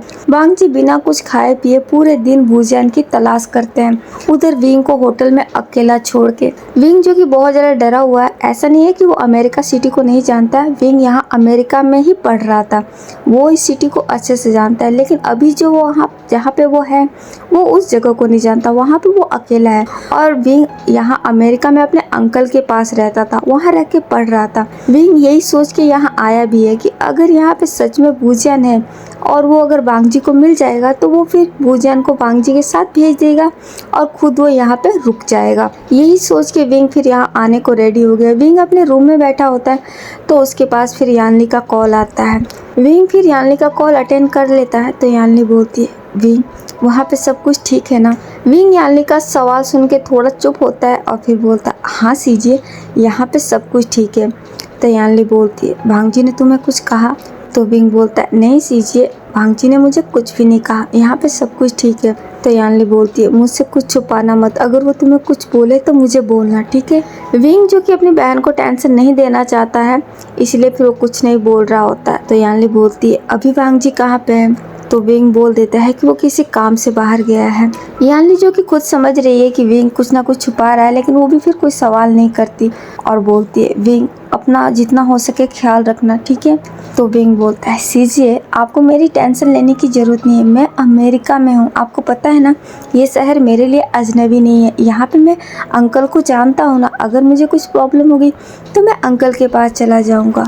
ये सुन के यानली भी फिर थोड़ी राहत महसूस करती है और बोलती है, हाँ मुझे पता है, लेकिन फिर भी वहाँ पे तुम वांग जी के साथ गए हो तो उसी के साथ रहना, ठीक है। विंग भी फिर हाँ कर देता है। यानली भी फिर थोड़ा और बात करके फ़ोन रख देती है। फ़ोन रखने के बाद विंग फिर एक बार होटल से बाहर आता है। वो बाहर आके चारों तरफ देखता है। उसका एक मन तो हो रहा है कि वो अपने अंकल के पास चला जाए, लेकिन अभी वो वांग जी के साथ आया है तो बिना उन्हें बताए, बिना उनसे पूछे ऐसा नहीं कर सकता। वो फिर थोड़ा ऐसे बाहर घूम लेता है और वापस चला जाता है। ऐसे ही वो पूरा दिन भी निकल जाता है। वांग जी फिर लेट नाइट को ही आते हैं, लेकिन उन्हें वूजियन के बारे में कुछ पता नहीं चलता। वांग जी फिर आके अपने रूम में वापस सो जाते हैं और फिर से नेक्स्ट डे हो जाता है। अगले दिन वांग जी फिर वापस उठ जाते हैं और उठ के फिर रेडी होके बाहर आ जाते हैं। इधर विंग भी फिर अपने रूम से बाहर आया होता है, उसे भी भूख लगी होती है तो वो फिर बाहर कुछ खाने के लिए आया होता है और वांग जी भी सेम। विंग फिर वहाँ होटल के रेस्टोरेंट में ही बैठा होता है। वांग जी भी वहाँ आ जाते हैं। दोनों एक दूसरे को देखते हैं, लेकिन दोनों में से एक दूसरे से कोई बात नहीं करता। दोनों एक अजनबियों की तरह व्यवहार कर रहे होते हैं। विंग फिर एक टेबल पे जाके बैठ जाता है और अपने लिए कुछ फूड ऑर्डर कर देता है। वांग जी भी उसके सामने वाले ही टेबल पे जाके बैठ जाते हैं और वो भी कुछ अपने लिए फूड ऑर्डर कर देते हैं। विंग का फूड फिर आ जाता है और फिर वो अपना फूड इंजॉय करने लगता है। उधर वांग जी का फूड आने में थोड़ा टाइम है। वांग जी फिर एक नज़र वापस विंग पे डालते हैं। विंग जो कि चुपचाप वहाँ बैठा खा रहा होता है। वांग जी फिर उसको देख के अपनी नज़रें फेर लेते हैं। वांग जी फिर वापस एक बार उधर देखते हैं तो वांग जी की नज़र विंग के सामने वाली टेबल पे पड़ जाती है। विंग के पास में एक टेबल होता है जिस पे कुछ लड़के बैठे होते हैं। वो लड़के विंग को ही घूर घूर के देख रहे होते हैं और उनकी नज़रें पूरी लस्ट से भरी होती है। वो लस्टी आइज से विंग को देख रहे होते हैं। वांग जी जब ये देखते हैं तो उन्हें अच्छा नहीं लगता, उन्हें बहुत ही गुस्सा आता है। वो फिर उन लड़कों को घूर के देखते हैं। वो लड़के जिनकी ध्यान पूरा विंग के ऊपर होता है और वो आपस में विंग को देख के कुछ गॉसिप भी कर रहे होते हैं। वांग जी ये देखते हैं तो फिर उनसे बर्दाश्त नहीं होता। वो फिर उठ के विंग के टेबल पे आके बैठ जाते हैं। विंग ये देखता है तो फिर वो थोड़ा हैरान हो जाता है। वो फिर वांग जी की तरफ देखने लग जाता है। वांग जी जब उस टेबल पे आके बैठते हैं तो वो लड़के फिर वांग जी की तरफ देखते हैं। वांग जी भी एक बार घूर के उन लड़कों की तरफ देखते हैं तो लड़के फिर अपनी नजरें फेर लेते हैं और आपस में बात करने लगते हैं। विंग जो कि वांग जी को देख के थोड़ा हैरान होता है, वो उन्हीं के फेस पे देख रहा होता है लेकिन वो कुछ बोलता नहीं है। वांग जी फिर अपनी नजरें फेर लेते हैं जब तक वहाँ पे उनकी टेबल पे उनका फूड आ जाता है। वांग जी उस वेटर को देख के फिर इशारा कर देते हैं। वो वेटर फिर वांग जी का फूड इस टेबल पे ला के दे देता है। वांग जी भी फिर अपने फूड को देखते हैं और फिर उसे खाने लगते हैं। विंग भी अपना चुपचाप खा रहा होता है। विंग का फूड पहले फिनिश होता है तो फिर उठने की कोशिश करता है, लेकिन जैसे उसकी नज़र वांग जी पे पड़ती है, वांग जी जो कि अभी खा रहे होते हैं, तो विंग फिर नहीं उठता। वो वहीं पे बैठा रहता है क्योंकि उसे अच्छा नहीं लगता वांग जी खा रहे हैं और ऐसे में वो उठ के जाए। जब वांग जी का फूड भी फिनिश हो जाता है तो फिर वांग जी उठ जाते हैं। वांग जी उठते हैं तो फिर विंग भी उठ के खड़ा हो जाता है। वांग जी एक नज़र विंग पे डालते हैं और फिर वो वहाँ से जाने लगते हैं। वांग जी को वहाँ से जाता देख विंग फिर उनकी तरफ देखता है और फिर वो भी थोड़ा उस टेबल से हट के आगे आ जाता है। विंग जो कि अब होटल रूम में वापस नहीं जाना चाहता है, वो 2 दिन से होटल के रूम में बैठा बैठा घुट चुका है। वो बहुत परेशान हो गया, इसलिए वो भी अब बाहर निकलना चाहता है। वांग जी फिर उस होटल के गेट के पास चले जाते हैं और वहाँ जाके फिर रुक जाते हैं। विंग जो कि पीछे पीछे ही आ रहा था, वांग जी फिर रुक के वापस पीछे पलट जाते हैं और विंग के पास आते हैं। वो विंग के सामने आके खड़े हो जाते हैं। विंग फिर वांग जी के फेस पे देखता है तो वांग जी बोलते हैं चलो मेरे साथ। विंग ये सुन के थोड़ा हैरान होता है। वांग जी फिर उसकी तरफ देखते हैं और बोलते हैं चलो। विंग फिर चुपचाप हाँ कर देता है और वो वांग जी के साथ जाने लगता है। वो सवाल भी नहीं पूछता है कि वो कहाँ जा रहा है। वांग जी फिर विंग को लेके एक कैफे के अंदर जाते हैं। वांग जी जिसने एक एजेंट से बात की होती है, वो उससे वूजियान के बारे में पूछताछ कर रहे होते हैं। उन्होंने यहाँ पे काफ़ी लोगों को वूजियान की फ़ोटोग्राफ दी है और उसके बारे में जानकारी निकालने को भेजी है, और एक एजेंट से वो इसी सिलसिले में मिलने जा रहे होते हैं। उस एजेंट ने वांग जी को एक कैफ़े में बुलाया होता है। वांग जी फिर विंग को साथ ही लेके उस कैफ़े में पहुँच जाते हैं। वो विंग को अंदर लेके जाते हैं। वो एजेंट वांग जी और विंग को देखता है तो फिर शॉक्ड हो जाता है और उठ के खड़ा होते हुए बोलता है क्या आपको ये मिल गए? वांग जी फिर उस एजेंट की तरफ देखता है और फिर समझ जाते हैं। वो फिर विंग की तरफ देखते हैं और बोलते हैं तुम यहीं रुको, मैं थोड़ी देर से आता हूँ। विंग फिर हाँ कर देता है और वो वहीं पर खड़ा रहता है। वांग जी फिर उस एजेंट को लेते हैं और साइड में चले जाते हैं। वो फिर थोड़ा देर उस एजेंट से बात कर लेते हैं और फिर वापस विंग के पास आ जाते हैं। विंग जो कि चुपचाप वहीं पे खड़ा होता है। वांग जी फिर विंग के पास आते हैं और बोलते हैं चलो। विंग फिर हाँ कर देता है और वो वापस वांग जी के साथ जाने लगता है। विंग जैसे ही उस कैफे से बाहर निकलता है तो फिर उसे एक लड़के की आवाज़ सुनाई देती है। विंग उस लड़के की आवाज़ सुनता है, फिर उसकी तरफ देखता है। वो उस लड़के को देख के फिर एक बड़ी सी स्माइल करता है। वांग जी जो कि विंग के फेस पे देखने लग जाते हैं। उन्होंने पहली बार विंग को मुस्कुराते हुए देखा। विंग जो कि अब 1 सप्ताह से वांग जी के साथ है, लेकिन वांग जी ने कभी उसे मुस्कुराते हुए नहीं देखा था। वो पहली बार विंग को मुस्कुराते हुए देख रहे, वो भी इतने प्यार से। विंग जिसकी बनी टीथ है, उसके एकदम खरगोश जैसे दांत हैं, ये वूजियान के पास नहीं है, ये सिर्फ विंग के पास ही है। विंग की ही स्माइल इतनी प्यारी हो सकती है। वांग जी फिर विंग की तरफ देखने लग जाते हैं। वो लड़का भी विंग को देख के बहुत स्माइल करता है और फिर फटाफट आगे आने लगता है। विंग भी फिर यहाँ से थोड़ा तेजी से उस लड़के के पास जाता है। वो लड़का फिर विंग के पास आके उसे हक कर लेता है। विंग भी फिर उसे वापस हक बैक करता है। तो वो लड़का बोलता है अरे तुम यहाँ वापस कब आए और तुमने मुझे बताया क्यों नहीं? विंग फिर उसे हक ब्रेक करता है और बोलता है वो मैं 2 दिन पहले ही आया था। तो लड़का बोलता है तूने मुझे बताया क्यों नहीं? तुम्हें मुझे कॉल तो करना चाहिए था कि तुम रिटर्न आ गए। तो विंग बोलता है वो मैं भूल गया था। तो वो लड़का बोलता है चलो अच्छा हुआ। तुम्हारे भाई की शादी कैसी रही? विंग ये सुन के फिर थोड़ा उदास हो जाता है। वो फिर कुछ नहीं बोलता, चुप रहता है। तो लड़का बोलता है अरे क्या हुआ, सब कुछ ठीक रहा ना? विंग फिर उसकी तरफ देखता है और बोलता है हाँ सब कुछ ठीक था। तो लड़का बोलता है चलो ये अच्छा हुआ, तो अब तुम वापस कॉलेज ज्वाइन करोगे? तो विंग बोलता है अभी तो नहीं, लेकिन मैं तुम्हें इस मामले में बाद में बताऊंगा। वो भी फिर हाँ कर देता है और बोलता है तो फिर चलो ना हम घर चलते हैं। तो विंग बोलता है नहीं अभी नहीं, मैं फिर कभी आऊँगा तुमसे मिलने के लिए। तो लड़का बोलता है लेकिन अभी क्या प्रॉब्लम है, अभी तुम मेरे साथ क्यों नहीं चलोगे? तो विंग बोलता है अभी मैं किसी अर्जेंट काम से आया हूँ, मैं फ्री होके तुम्हारे साथ आऊँगा। वांग जी जो कि खड़े होके वहाँ पे इन दोनों की बातें सुन रहे होते हैं और इन दोनों की तरफ ही देख रहे होते हैं। वांग जी को फिर थोड़ा कुछ अच्छा नहीं लगता, तो फिर थोड़ा आगे आ जाते हैं। वांग जी जब विंग के थोड़ा पास आते हैं तो फिर उस लड़के की नज़र वांग जी पे पड़ती है। वो लड़का जब वांग जी को देखता है तो फिर एक बड़ी सी स्माइल करता है और बोलता है अरे वाह तुम तुम्हारे हीरो के साथ आए हो, तुम्हें तुम्हारा हीरो मिल गया। उस लड़के की ये बात सुन के वांग जी बहुत ज़्यादा शॉक्ड हो जाते हैं और फिर उसकी तरफ देखने लगते हैं। विंग भी ये बात सुन के फिर बहुत ज़्यादा हैरान हो जाता है, वो फिर डर जाता है और फिर उस लड़के की तरफ देखता है। वो लड़का फिर विंग की तरफ देखता है और बोलता है, ये कब हुआ? तुमने मुझे बताया क्यों नहीं कि तुम्हें तुम्हारा हीरो मिल गया?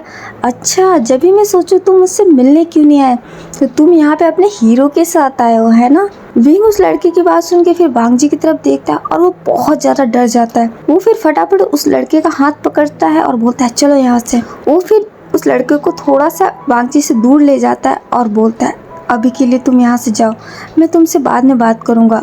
तो लड़का बोलता है, अरे क्या हुआ, तुम कुछ छुपा रहे हो मुझसे? तो विंग बोलता है, नहीं, मैं तुम्हें सब कुछ बाद में बताऊंगा, लेकिन अभी के लिए तुम प्लीज़ यहाँ से जाओ, मैं तुमसे बाद में मिलूंगा। तो लड़का बोलता है, क्या बात है विंग, सब कुछ ठीक है ना? तो विंग बोलता है, हाँ सब कुछ ठीक है, मैं तुमसे बाद में बात करता हूँ, अभी प्लीज़ तुम यहाँ से चले जाओ। वो लड़का भी फिर विंग की बात मान लेता है और ओके बोल के वहाँ से चला जाता है। उसके वहाँ से जाते ही वांग जी फिर फटाफट विंग के पास आते हैं और उसके आँख के सामने खड़े हो जाते हैं। विंग वांग जी को अपने सामने देखता है, वो बहुत ज़्यादा डर जाता है। वांग जी फिर विंग की तरफ देखते हैं और बोलते हैं, उस लड़के ने अभी क्या कहा था, क्या तुम मुझे पहले से जानते हो? विंग वांग जी की आवाज़ सुन के फिर डर जाता है और बोलता है, नहीं। तो वांग जी बोलते हैं, वो मुझे हीरो क्यों बोल रहा था, क्या तुम मुझे हीरो बोलते हो? विंग फिर नाम में सिर हिलाता और बोलता है, नहीं, वो मैं। तो वांग जी बोलते हैं, मुझे साफ साफ जवाब दो विंग, तुम मुझसे क्या झूठ बोल रहे हो? मुझे इतना तो पता है कि तुम मुझसे जरूर कुछ ना कुछ छुपा रहे हो, कुछ तो ऐसी बात है जो तुम मुझे बता नहीं रहे हो। विंग जो कि सच में यहाँ बहुत डर गया होता है। वांग जी फिर उसके दोनों हाथों को ग्रैब कर लेते हैं, एकदम टाइट पकड़ लेते हैं और बोलते हैं, विंग मुझसे झूठ बोलने की कोशिश मत करना, मुझे अच्छे से पता है कि तुम मुझसे कुछ ना कुछ तो छुपा रहे हो, कुछ तो ऐसी बात है जो तुम मुझे नहीं बता रहे हो, अच्छा होगा कि तुम मुझसे सच बोल दो। विंग जो कि बहुत ज़्यादा डरा हुआ है, वो फिर वांग जी के फेस पे देखता है और बोलता है, मैं कुछ भी नहीं छुपा रहा हूँ, मैं सच बोल रहा हूँ। तो वांग जी बोलते हैं, मुझे झूठ बिल्कुल पसंद नहीं है विंग, अच्छा होगा कि तुम मुझसे सच बोलो, मैं तुम्हारे मुंह से सच सुनना चाहता हूँ विंग। वो इतना बोल के विंग की तरफ ही देख रहे होते हैं और वो बहुत गुस्से में होते हैं। विंग वांग जी को इतने गुस्से में देख के वो खुद भी डर जाता है। वांग जी उसके फेस पे देख रहे होते हैं और बोलते हैं, मुझे जवाब दो। विंग फिर डर के अपनी आंखें बंद कर लेता है। वांग जी फिर उसकी तरफ देखते हैं और फिर उसी की तरफ देखने लग जाते हैं। विंग फिर धीरे से अपनी आंखें खोलता है और वो कुछ बोलने के लिए अपना मुंह खोलने लगता है। वांग जी फिर उनकी अचानक नज़र विंग से थोड़ा पीछे पड़ती है किसी पे। वांग जी उधर देख के फिर थोड़ा शॉक्ड हो जाते हैं और विंग को वो छोड़ देते हैं। विंग जब ये महसूस करता है कि वांग जी ने उसे छोड़ दिया है, तो वो फिर वांग जी के फेस पे देखता है। तो वांग जी बोलते हैं, वुजियन। वांग जी के मुंह से वुजियन का नाम सुन के विंग भी फिर पीछे मुड़ जाता है और वो देखता है। वांग जी जो कि रोड के उस साइड में देख रहे होते हैं, वहाँ पे उन्हें वुजियन नजर आता है। वुजियन जो कि रोड के उस साइड एक ओपन कैफे होता है और वहीं पे वो बैठा होता है। विंग भी जब वुजियन को देखता है तो फिर बहुत खुश हो जाता है और वो स्माइल करते हुए बोलता है, वुजियन काका यहाँ पे। वो दोनों फिर उधर वुजियन की तरफ ही देखने लग जाते हैं। ओके गाइस, आज के लिए बस इतना ही। आगे की कहानी हम नेक्स्ट पार्ट में जानेंगे। आई नो इस पार्ट में मैंने कुछ बताया नहीं है, कहानी यहाँ पे कुछ आगे ज़्यादा बढ़ी नहीं है, क्योंकि गाइस कहानी यहाँ पे आगे बढ़ भी नहीं सकती जब तक वुजियन वांग जी को मिल नहीं जाता और वो अपना रीजन नहीं बता देता, जब तक ये कहानी आगे बढ़ ही नहीं सकती। वुजियन, विंग और वांग जी, इनकी कहानी तभी बढ़ेगी जब वुजियन की शादी से भागने के रीजन के बारे में पता चलेगा और वो हम सब नेक्स्ट पार्ट में जानेंगे। आज का पार्ट आपको जैसा भी लगा हो आप लोग मुझे कमेंट करके बता दीजिएगा। आई नो इस पार्ट को मैंने बहुत जल्दी आगे बढ़ाया क्योंकि मुझे इस स्टोरी को आगे बढ़ानी थी, इसलिए मैंने काफ़ी चीज़ें काट दी है, डिटेलिंग में नहीं गई हूँ, वरना ये चैप्टर इतना बड़ा हो जाता लेकिन कहानी बिल्कुल आगे नहीं बढ़ती और मुझे कहानी को आगे बढ़ाना था, इसलिए मैं फास्टली इसे आगे लेके आई हूँ। अब वांग जी को वुजियन नज़र आ गया है तो नेक्स्ट पार्ट में हमें हमारे सारे सवालों के जवाब मिल जाएगा। इस पार्ट को सुन के आपको ये भी लग गया होगा कि विंग कहीं वांग जी को पहले से तो नहीं जानता। इस सवाल का जवाब भी हमें नेक्स्ट पार्ट में मिल जाएगा। हमें सारे सवालों का जवाब नेक्स्ट पार्ट में ही मिलेगा। तो अभी के लिए तो मैं चलती हूँ। आज का पार्ट आपको जैसा भी लगा हो आप लोग मुझे कमेंट करके ज़रूर बताइएगा और अगर पसंद आया हो तो इसे लाइक, कमेंट और मेरे चैनल को सब्सक्राइब भी कीजिएगा। और एक बात मैं फिर से आपको रिमाइंड करा दूँ, इसमें वांग जी किसी एक के ही होंगे या विंग के या फिर वुजियन के। अब आप लोग कमेंट करके बताइए कि आप लोग किसका चाहते हैं कि वांग जी किसके हो, क्योंकि मेरी स्टोरी में वांग जी किसी एक के ही होंगे, दोनों के तो हो नहीं सकते। आप लोग प्लीज़ मेरे पॉइंट ऑफ व्यू को भी समझिएगा और मेरी इस बात का बुरा मत मानिएगा। तो अभी के लिए मैं चलती बोलती हूँ, आप सब अपना ख्याल रखिएगा और कमेंट करके मुझे बताना मत भूलिएगा। Okay, bye bye, take care.